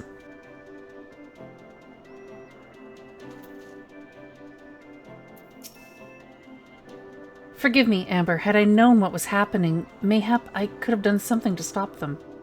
Alas, Wedge and I were still sealed within the engine room and heard naught of the struggle until it was over.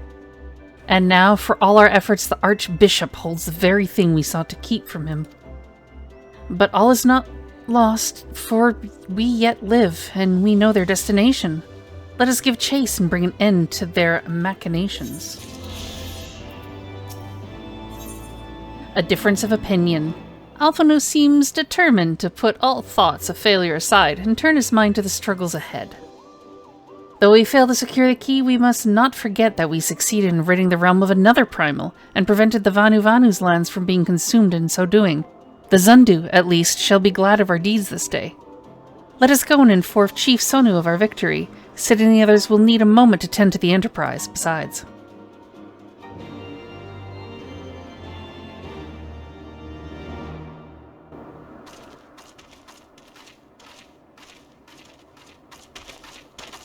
Wait, something is amiss.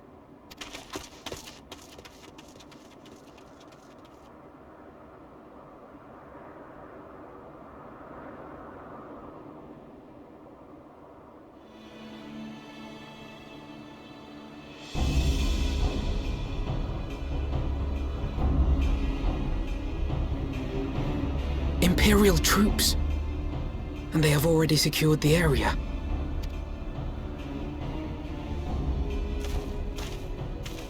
Reveal yourselves at once!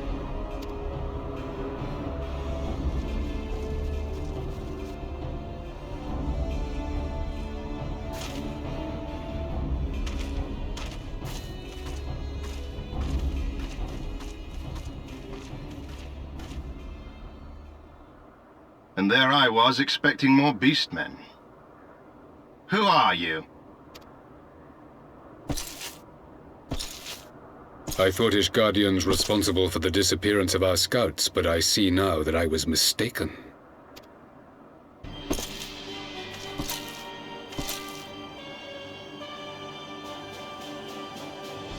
Just as Huaya observed, the Warrior of Light is wont to appear at the most inopportune times. The Warrior of Light? She who bested Van Baelsar? It would seem that the famous hero of Eorzea seeks Azys Lla as well. Hardly unexpected. The secrets of the Allagan's power to bind icons to their will could scarcely fail to interest the scions of the Seventh Dawn.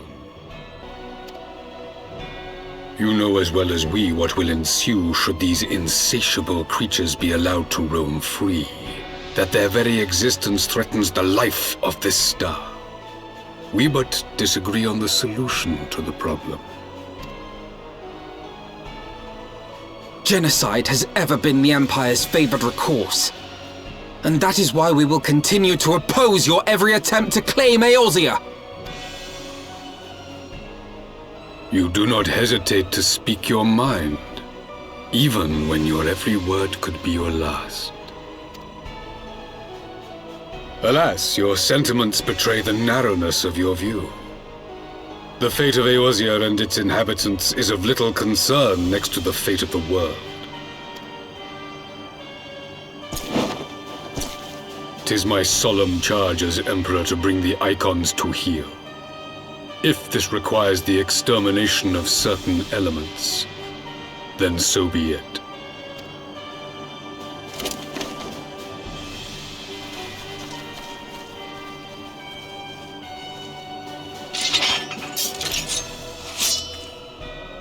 No, don't!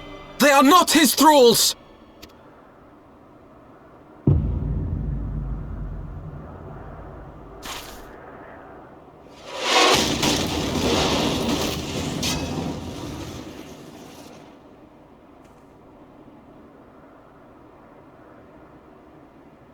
Where did that come from? Take cover!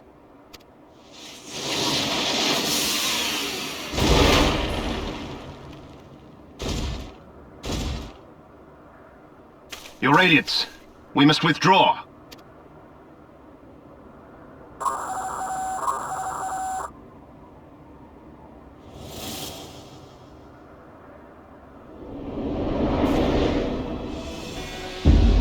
Oh, we get to see the airship.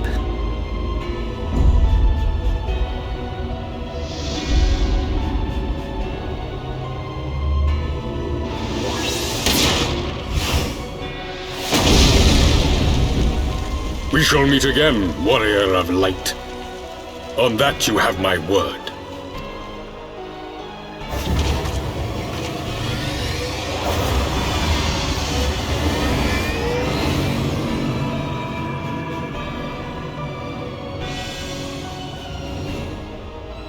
So Garlemald too has designs on Azys Lla. But why would the Emperor himself elect to lead the expedition?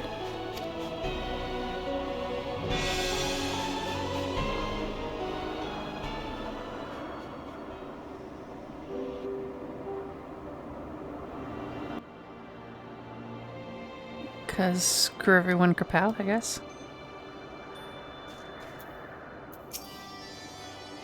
Never in my wildest dreams did I think I would stand less than 20 paces from the Emperor Garlemald. Varys Sal's Galvis in the flesh. I assume the commander that accompanied him must be the legatus of whom the Centurion spoke. Ah, forgive me. This is neither the time nor the place for such idle speculation. Pray return to the Enterprise at once. It occurs to me that our friends may have run afoul of Imperial forces as well.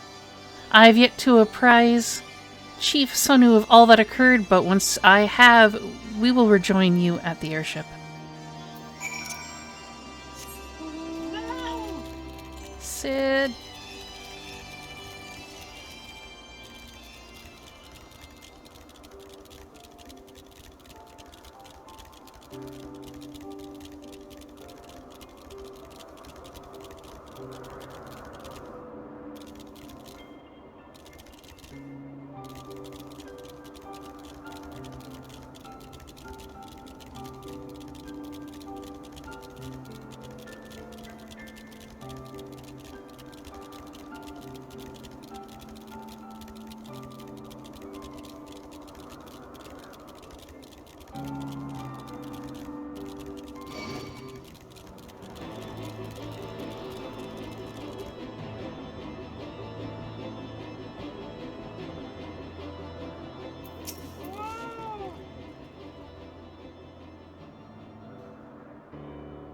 Think the 12-year alive, Amber. When that battleship appeared and fired on the village, we feared the game was up for you and Alphino. What in the seven hells happened out there? Well, your old leader came. First the Archbishop turns up with an Ascian in tow, and now the goddamn Emperor pays us a visit? What is this, a procession of notable bastards? Who's next? The Keeper of the Seventh Bloody Gate?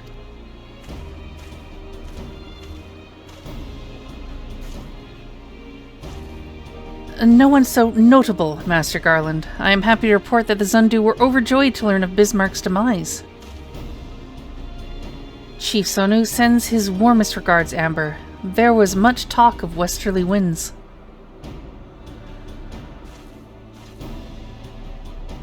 Miraculously, none suffered lasting harm during the raid. It would seem the Zundu were taken entirely unawares and wisely chose to offer no resistance. I sense they have no more to fear from the Empire, for the present at least. Had the Emperor truly been intent on their extermination, OK Zundu would already have been leveled. Plainly, Varus is only interested in reaching Azys Lla. Speaking of which, if you're all ready to continue the chase, the Enterprise as well, shall we?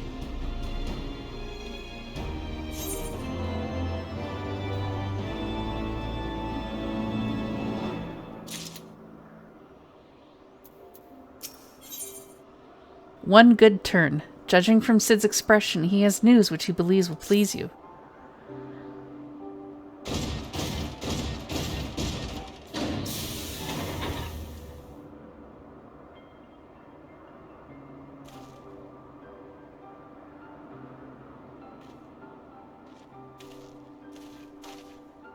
Lest you wonder, Wedge was able to calculate the heading indicated by the beam of light emitted by the key. If Azys Lla lies in that direction, we'll find it. Okay. The Soliel may have a lead on us, but she's no Enterprise. We'll catch them, you'll see.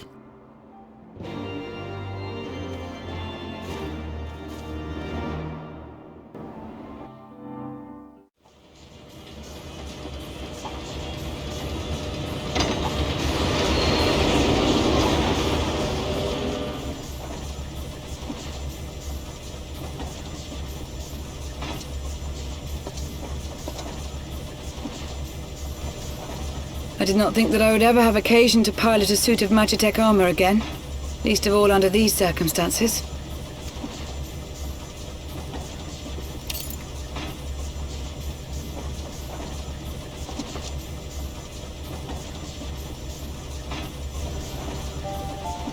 My full name is Lucia Go Junius, and I was born a citizen of Garlemald. Ah! That explains it. When we first met in Ishgard, I very nearly called you Livia. Livia? Livia Sas Junius? The tribunus who served under Gaius van Baelsar? Aye, she was my sister, though we spent little time together. After our parents were killed in an uprising, we were sent to live in different households, setting us on separate paths. Livia felt at home on the battlefield and chose to become a soldier, while I underwent training to become a spy. Then, Ishgard was... my mission. It was believed that Allagan relics of great worth were stored in the vault, and I was sent to investigate. Though I was given little information at the time, I now suspect I was searching for the key we but recently lost. And then I met Sir Aymeric.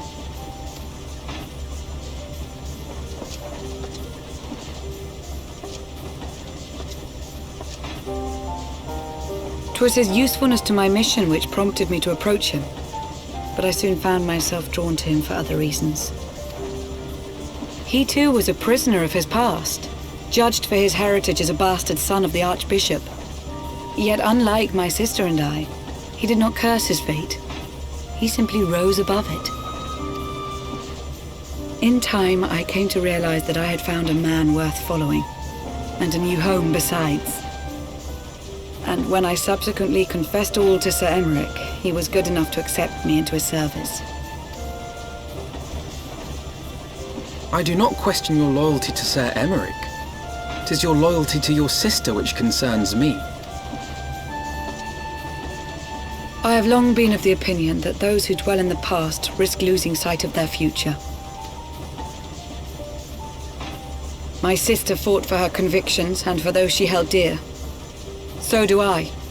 So must we all. Well, I, for one, am happy to welcome a fellow Garlean to our merry band. Especially one who can make Magitech armor sing.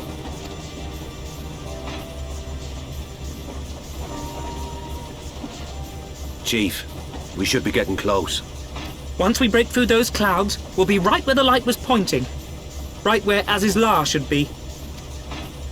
Hold on, everyone!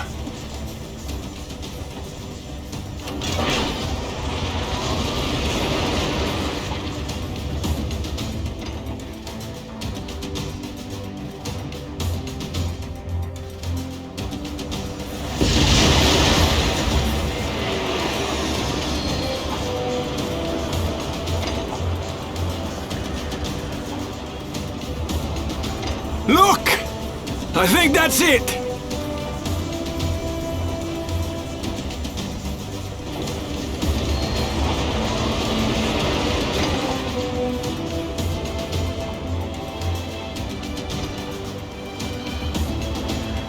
Chief, is that Allagan? Aye. There's no mistaking their handiwork.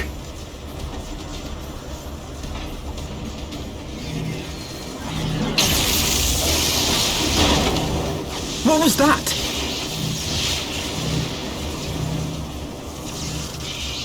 Some sort of barrier.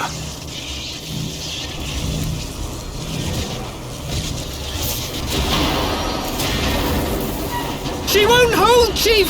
She's breaking up! I've lost the auxiliary propeller! Sid, it's no use!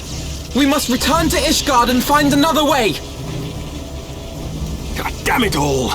Why do the Allagans always have to make everything so bloody complicated?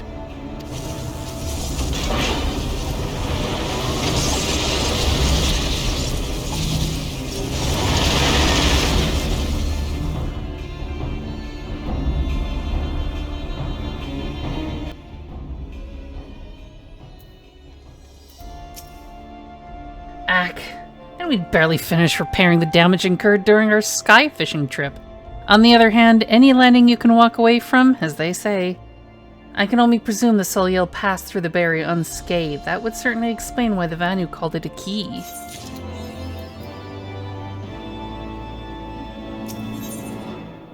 An engineering enterprise. Alphino appears relieved to be standing on solid ground once more. Assuming Sid is correct. Sorry, I have no reason to think that he is not. The Vanu's key is required to pass through the barrier protecting Azys Lla. But even without it, we must find a way to reach the Isle. I shall have everyone convene at the seat of the Holy Lord Commander that we might discuss how best to proceed. As before, make yourself known to the guardsman when you arrive and he will show you in.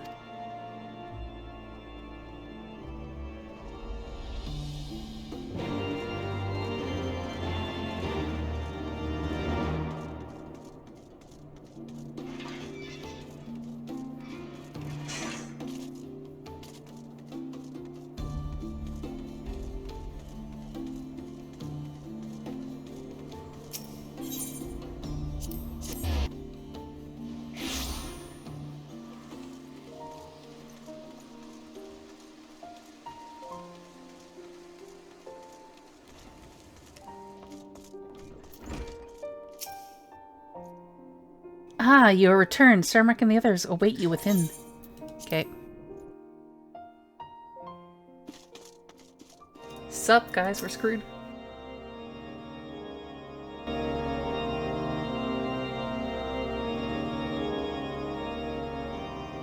In summary, the Isle owes its lofty position to the industry of the Allagans, and we can be all but certain that the Archbishop and his cronies are enjoying the view from its top.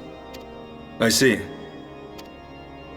If we are to join them, we will first need to pass through the Isle's etheric barrier, which is, alas, more powerful than most. Powerful enough to make a mess of a perfectly good airship at any rate. As far as I can gather, the barrier mechanism draws ether from the surrounding environment and polarizes its elemental aspect to produce what is, in effect, a wall of lightning. It seems plain that without the Vanu's key, any attempt to reach the Isle will end in failure.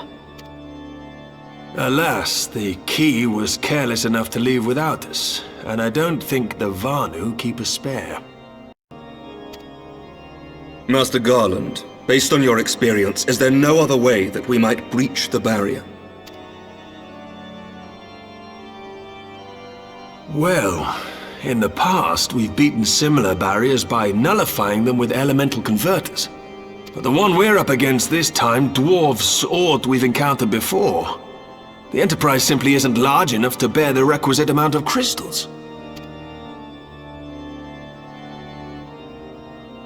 I'm reminded of the quantity needed to nullify Leviathan's command of the sea.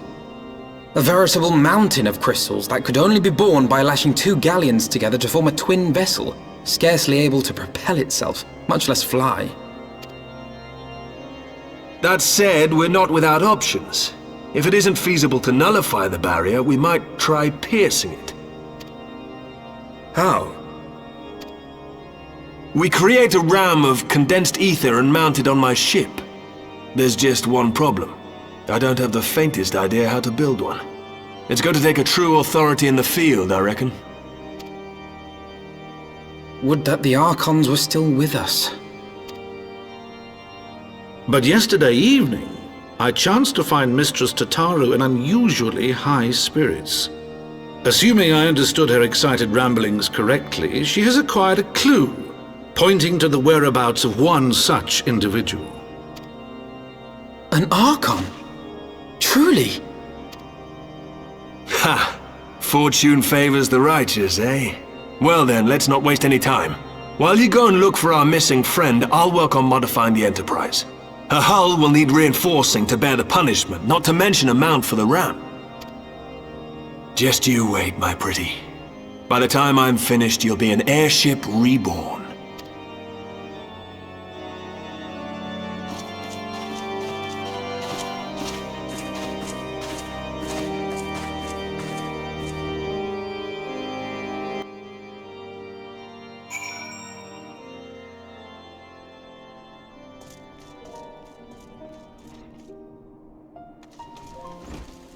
I wonder if Tataru gets too excited and her voice becomes too high-pitched if her head will explode.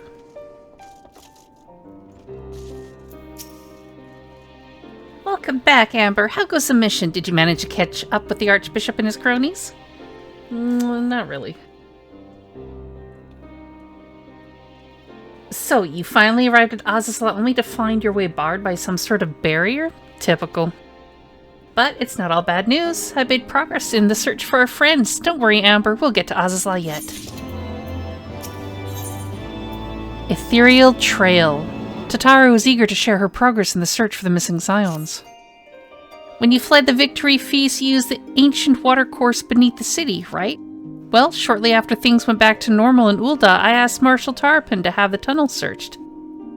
Logical place to look. It was there that you lost contact with Minfilia, Thancred, and Y'shtola, was it not? Dare I ask what the Marshal found? I don't actually know. Pippin's message just said that there had been a discovery and that we were to come to the Hall of Flames at our earliest convenience. I dare not think what it might be. We shall depart at once. Tataru, let Urianger know to join us in Ulda. He will wish to be present as well. Yes, sir.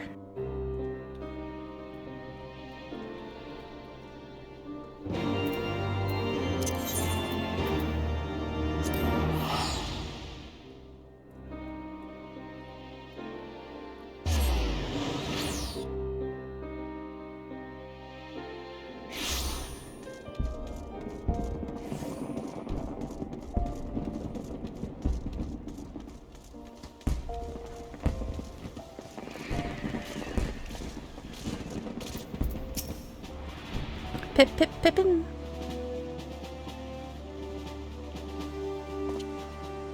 We are grateful for your assistance, Marshal Tarpon.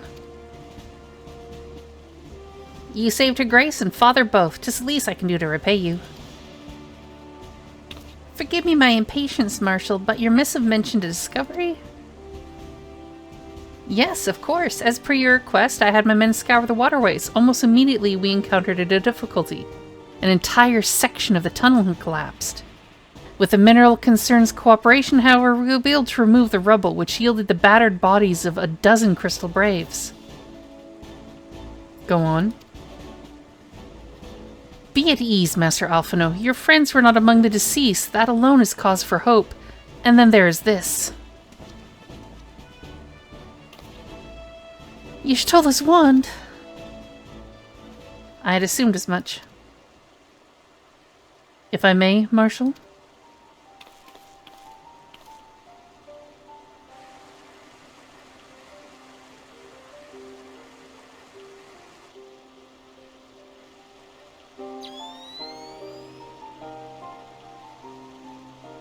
"'Tis as I did surmise.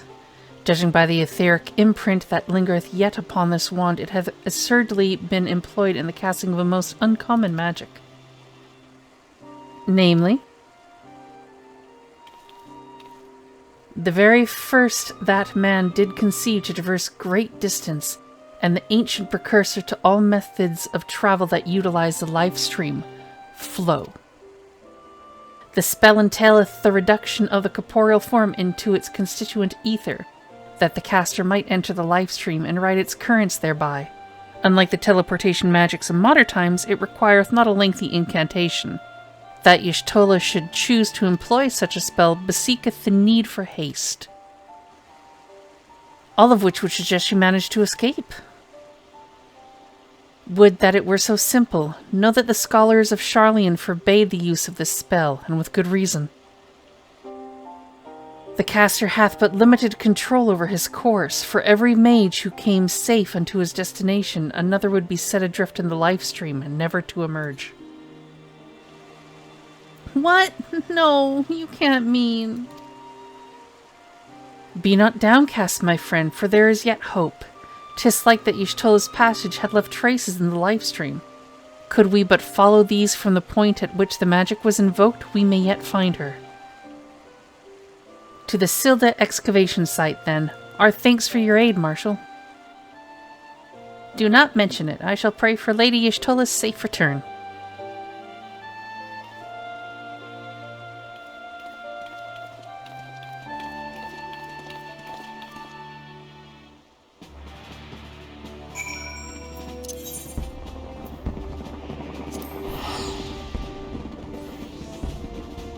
Black brush and fly.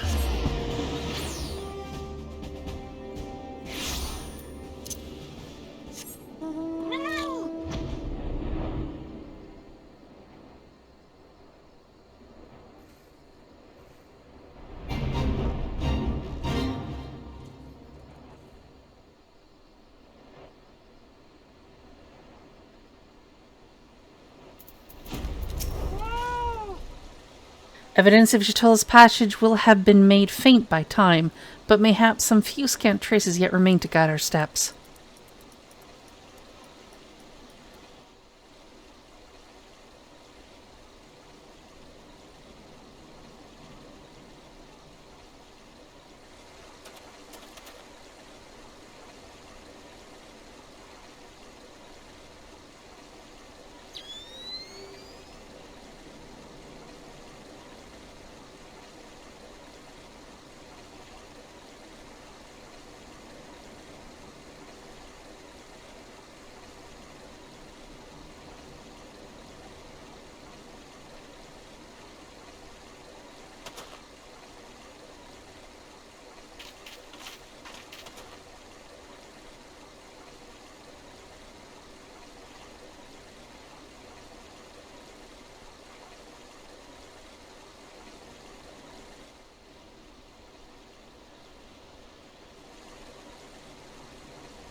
The trail leadeth to the north and east, unto the bosom of the 12's Wood. Are you certain? Aye, there is no mistake. Thither hath Y'shtola journeyed. And yet the Gridanians have reported no sightings. We must take this to mean she is still adrift. If it be so, I do fear for our friend. Contrary to its name, the life stream is more akin to a raging torrent. Linger over long in the midst of this maelstrom, and the ether that formeth one soul shall surely be scattered, ne'er to be reformed.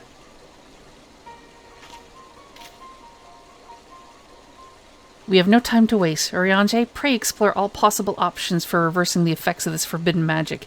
Amber, Tataru, we three shall press on to Gridania and petition the Elder Seedseer's aid.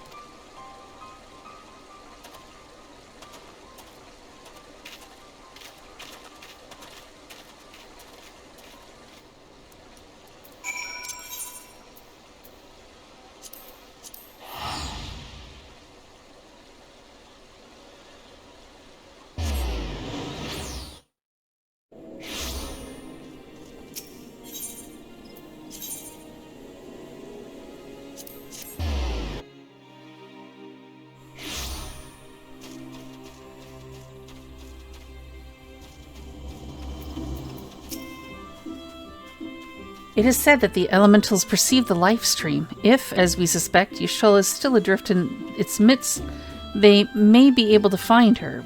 But if we are to appeal to them for assistance, we must needs do so through their chosen, the Padgel. It is imperative, therefore, that we speak with Kani-sama without delay. Lost in the life stream. Alphino is eager to petition the Elder Seedseer's aid in rescuing Y'shtola.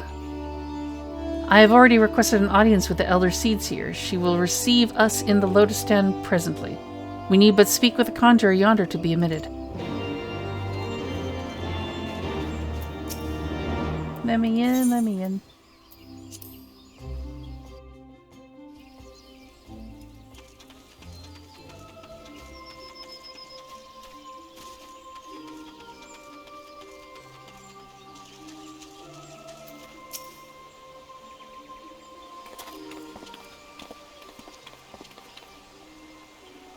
Be welcome, my friends, and speak freely. I gather your suit will admit no delay. It will not, my lady. Pray forgive the abrupt nature of our request, but it is a matter of life and death.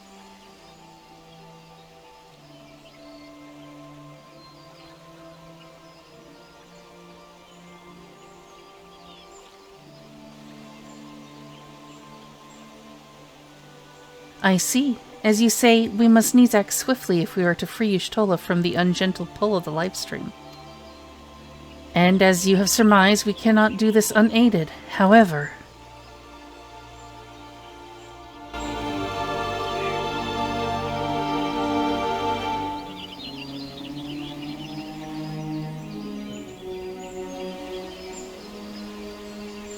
In requesting the Elemental's assistance to find Y'shtola, you must needs be aware of one difficulty. A difficulty born of the fundamental difference between man and elemental. That being? In perceiving the world around him, man relies upon senses such as sight and sound. For the sake of convenience, he gives names to such things as are near or dear to him. Being formed of pure ether, however, such concepts are foreign to the elementals.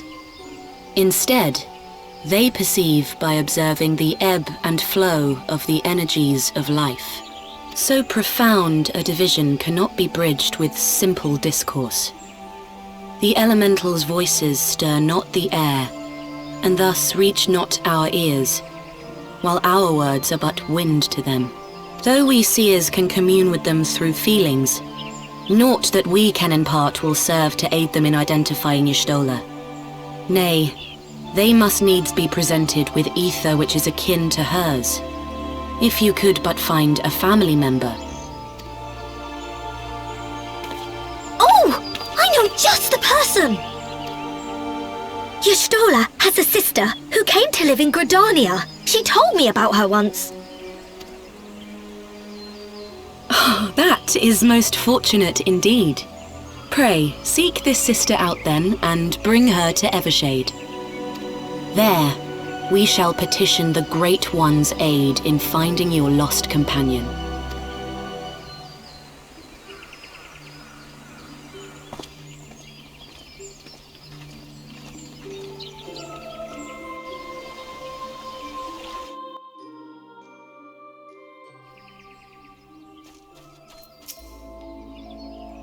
If memory serves, Yachilla's sister is named Ymitra. Oh, you know her, do you? Well then, that ought to make things easier. Anyway, she spends most of her time around Apkalu Falls, from what I recall. Let's look for her there. Yeah, because she's the summoning trainer.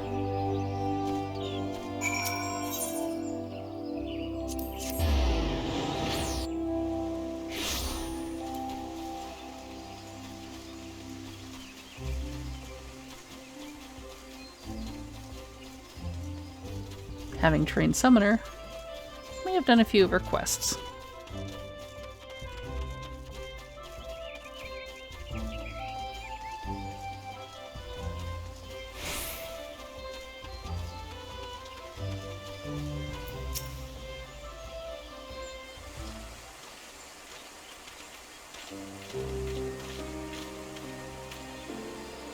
Greetings, Amber. What brings you here today? I see that you have companions. Lady Mitra, it is an honor to meet you. My name is Alphino Levier, and this is Tataru Taru.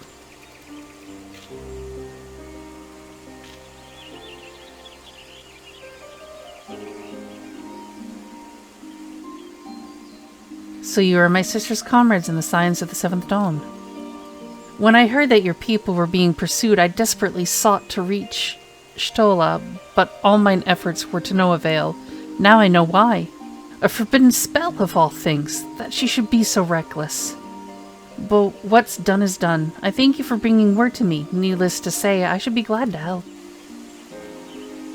Though we were born of different mothers, our veins course with the same father's blood. I hope that this will be enough for the elementals. Come, let us make for Evershade at once.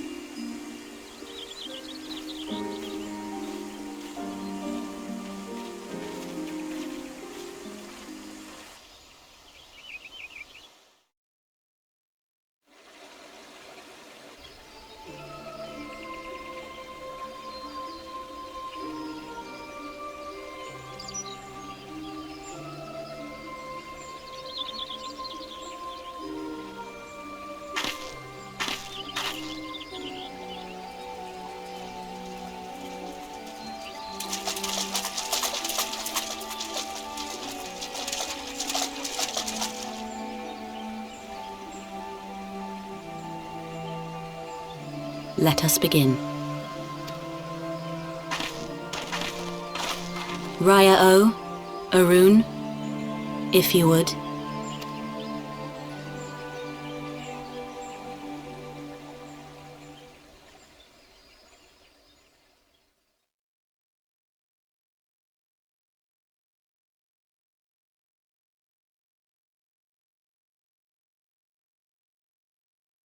Hearken to me, O great ones.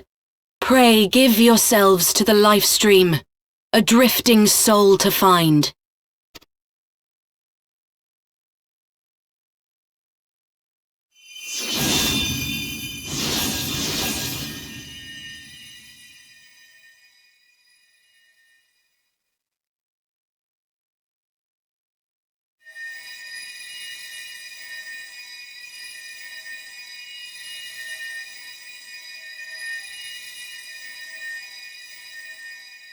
Please, Y'shtola.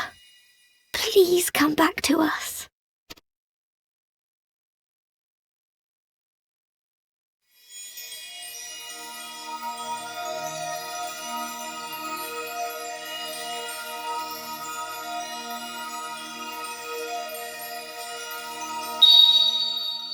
There. Now!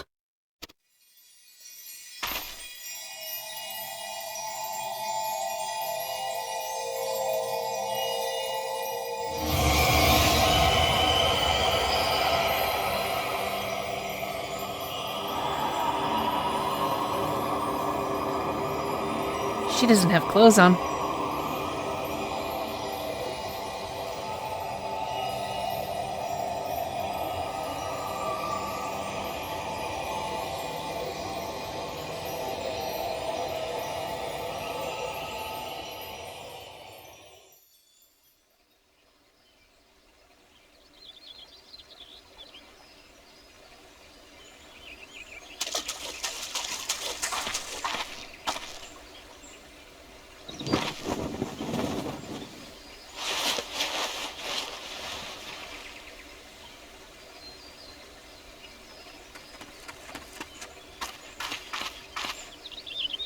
She's a cat burrito.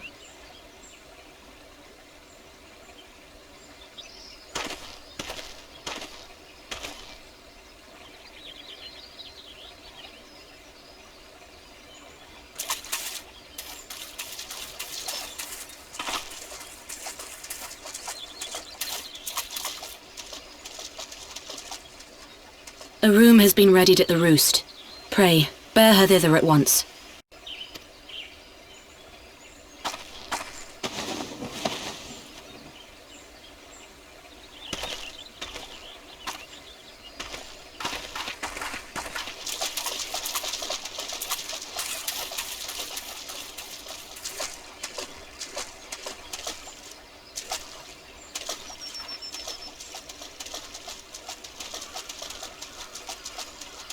All that remains is to pray, my friends.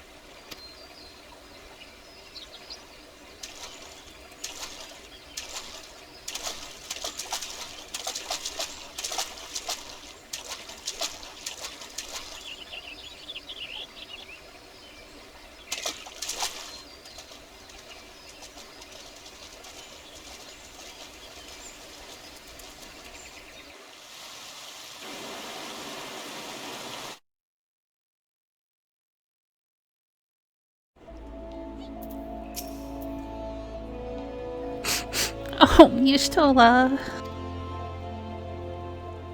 Just seeing her face again, it's... Oh, I've been so worried. Tataru's surprise. Tataru needs you to fetch a few items for a crafting endeavor. Azys Lla is resting within an inn room, though she's still unconscious. The signs are positive. The conjurers say she is in sound health and should be awakened before long. Isn't that wonderful? Now, while we wait for Azys Lla to wake up, I thought I'd take the opportunity to finish my little surprise for her. It's something I've been working on for a while now, in the hope that she'd one day return to us. It wants for just a couple more items before it's ready. I've already placed orders for these items. Could I ask you to retrieve them for me? One is with the Leatherworkers Guild and another is with the Conjurers Guild. Speak with Mistress Jiva and Brother Sumian, and they ought to take care of you.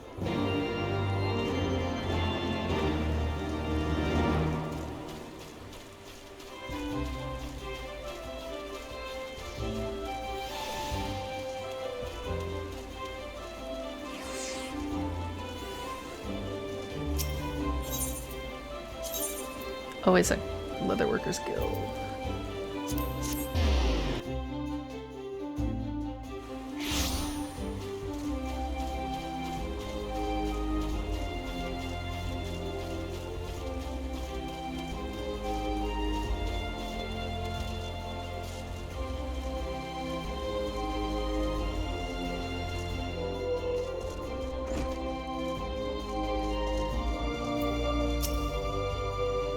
Well, if it isn't Amber, looking for some highs to town, mayhap? Here to retrieve an order for Mistress Tataru, you say? You come at a good time. I finished it but moments ago. It was so small, couldn't work in it her specifications, but I did it nonetheless. Payment has already been settled. However, did that girl come by chimerical hide anyway? You need either balls of steel or a bottomless coin purse, and it seemed to me she had neither.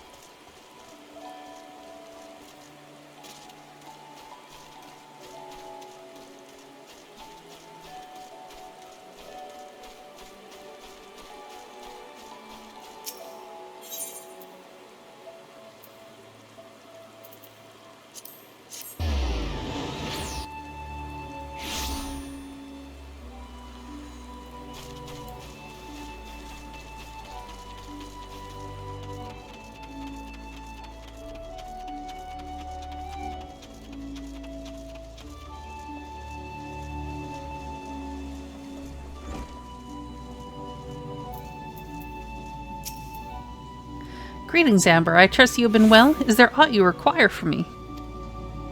Ah, yes. Mistress Tataru's order, as requested, has been sanctified in the sight of the elementals. I know not what she intends for the staff, but it is a most singular artifact. Even one possessed in my experience would struggle to wield it.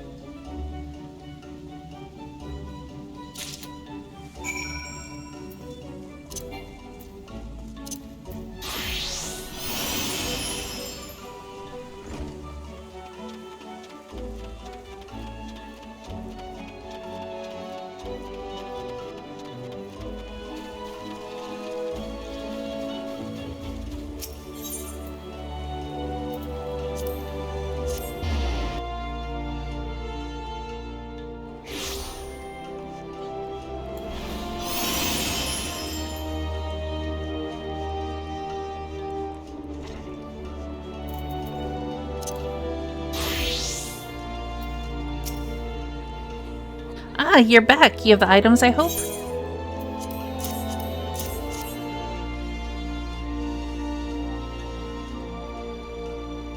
Ooh, it's precisely as I requested. A perfect match for the other pieces. Truly, Jiva is a master among masters. And the staff completes it for surprise. Thank you so much, Amber.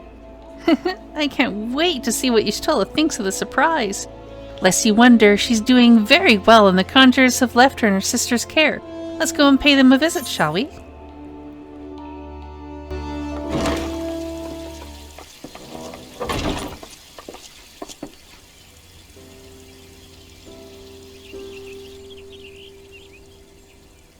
Y'shtola! I'm so glad you're back!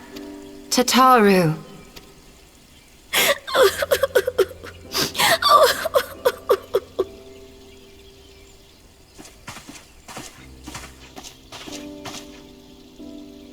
You are safe. Thank the 12. Something has changed about you, Alphino. Or mayhap the change is with me. I seem to sense the ether around me more keenly than before. I am pleased to see you well again. Do you feel strong enough to talk? Worry not. I am well enough.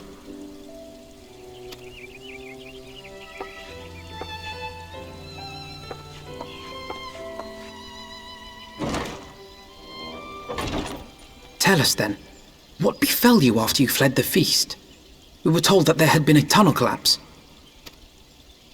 That was my doing.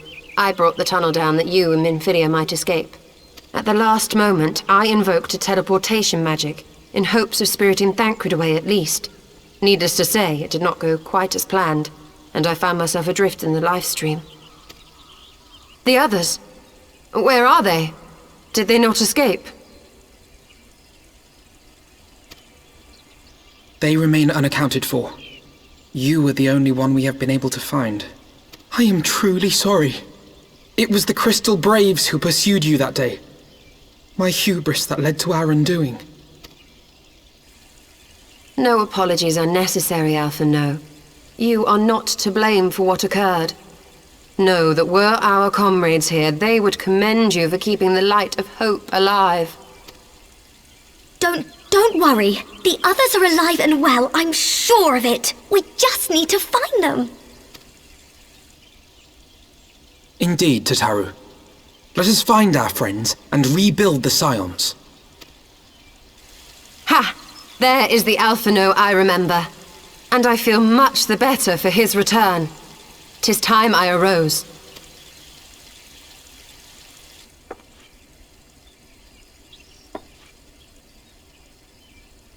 That reminds me! I have a change of clothes for you! I don't like to boast, but I made them myself. I learned how to weave while we were in Ishgard, you see.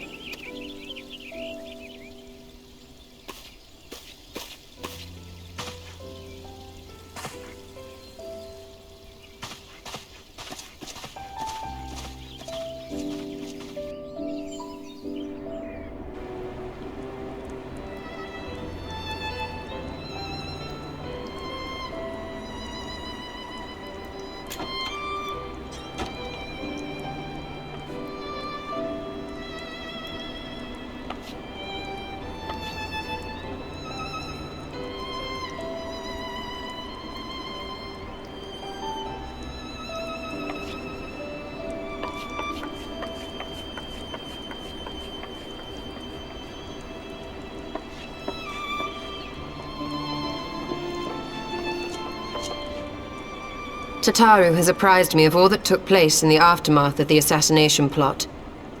It would seem I have been away for some while. Yes, much and more happened during your absence. At present, we seek to follow the Archbishop to Azys Lla. She's got a bow tail above her tail. And you want for some manner of etheric ram to pierce the floating Isle's protective barrier? We do. Might you be able to furnish us with one?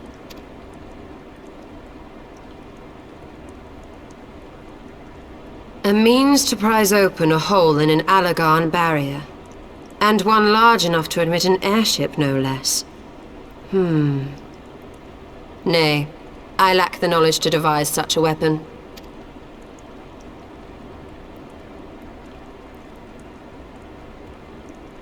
But I know of one who could. A leading figure in the field of etheric research, and one of the finest scholars ever to grace Sharlayan. Matoya, my former master.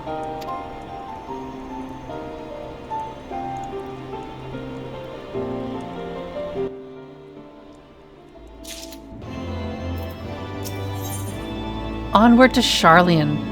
Y'shtola wishes to tell you more about her former master, Matoya. She's old. In my youth, I had the honor of studying under Matoya. In the field of etheric research, she was without rival. I have no doubt that her knowledge will be of aid to our cause. The question is, will she share it with us? My master has ever been willful. The gods forbid anyone disagrees with her. When the Garlean Empire first marched upon Eorzea some 15 years ago, the denizens of Sharlayan were summoned back to the motherland. However, Matoya refused to join the exodus. To this day, she lives a hermit's life on the fringes of the abandoned city. So it is to the Dravanian hinterlands that we must go, to the place of my birth. Though Alice and I were born in Sharlayan, our days there were short. We remained only until the exodus, and I have not returned since. Oh, so it's to be a homecoming then. As fine a reason as any to go to Sharlayan, and it would afford us the opportunity to pay my master a visit. Ahem. I believe you have mistaken our primary objective, Y'shtola? At any rate, the journey will take us through largely unknown territory. Let us first return to Ishgard and make our preparations. Okay.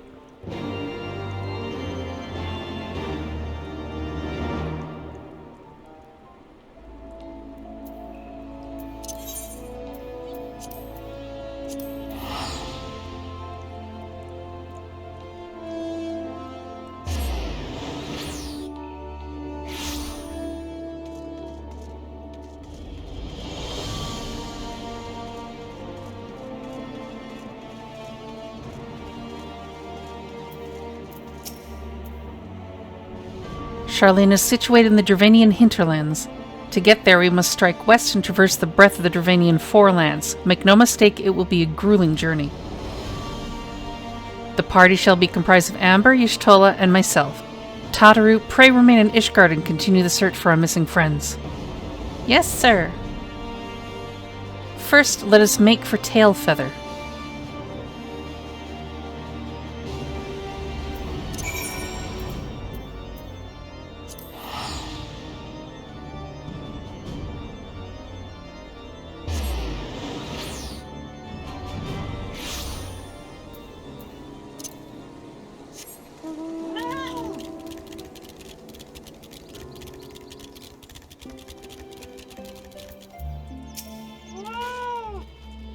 A long soak in the livestream followed by a long journey. I would not recommend it to anyone.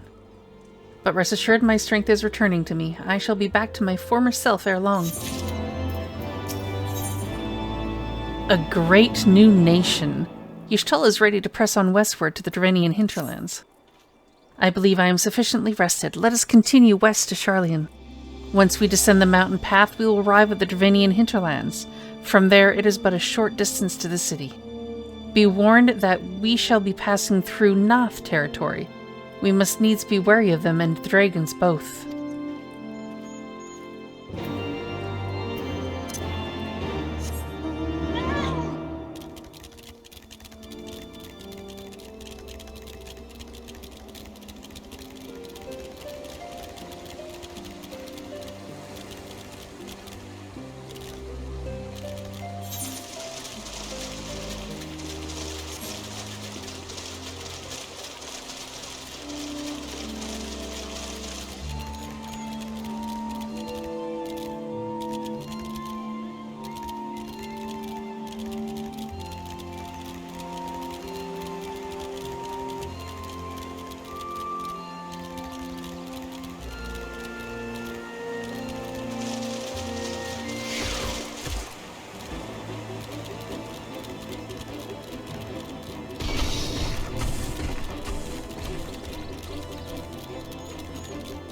Or I could just run through everything because I'm a maniac.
Oh, time for the I came line.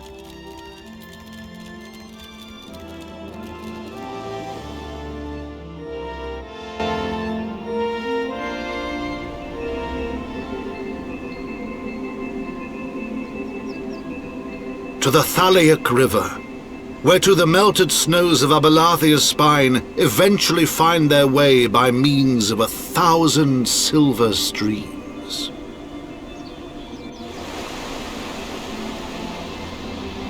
Whose waters have long nourished the Dravanian hinterlands, and so provided for a settlement of learned souls from across the northern seas.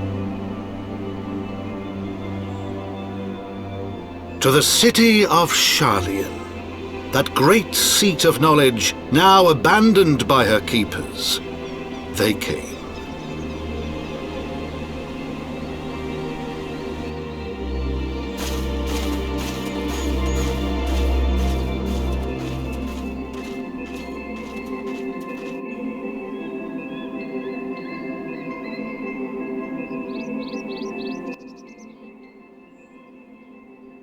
Matoya dwells on the far side of the Thalaic River. Let us search for a crossing.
And we'll leave off just before we go to Charlian. Thank you for joining me for this installment of my Final Fantasy XIV story playthrough. I hope it was enjoyable, aside from my poor job at voice acting. As always, feel free to give feedback in the comments below, or just to say hi. I may not respond, but I do read all of my comments. Feel free to follow the links to my socials below and drop by Twitch to say hello there too. Tap that sub button if you want to see it on YouTube. And thank you for watching. I hope you all take care. See you guys for the next video. Until then, stay safe and ciao.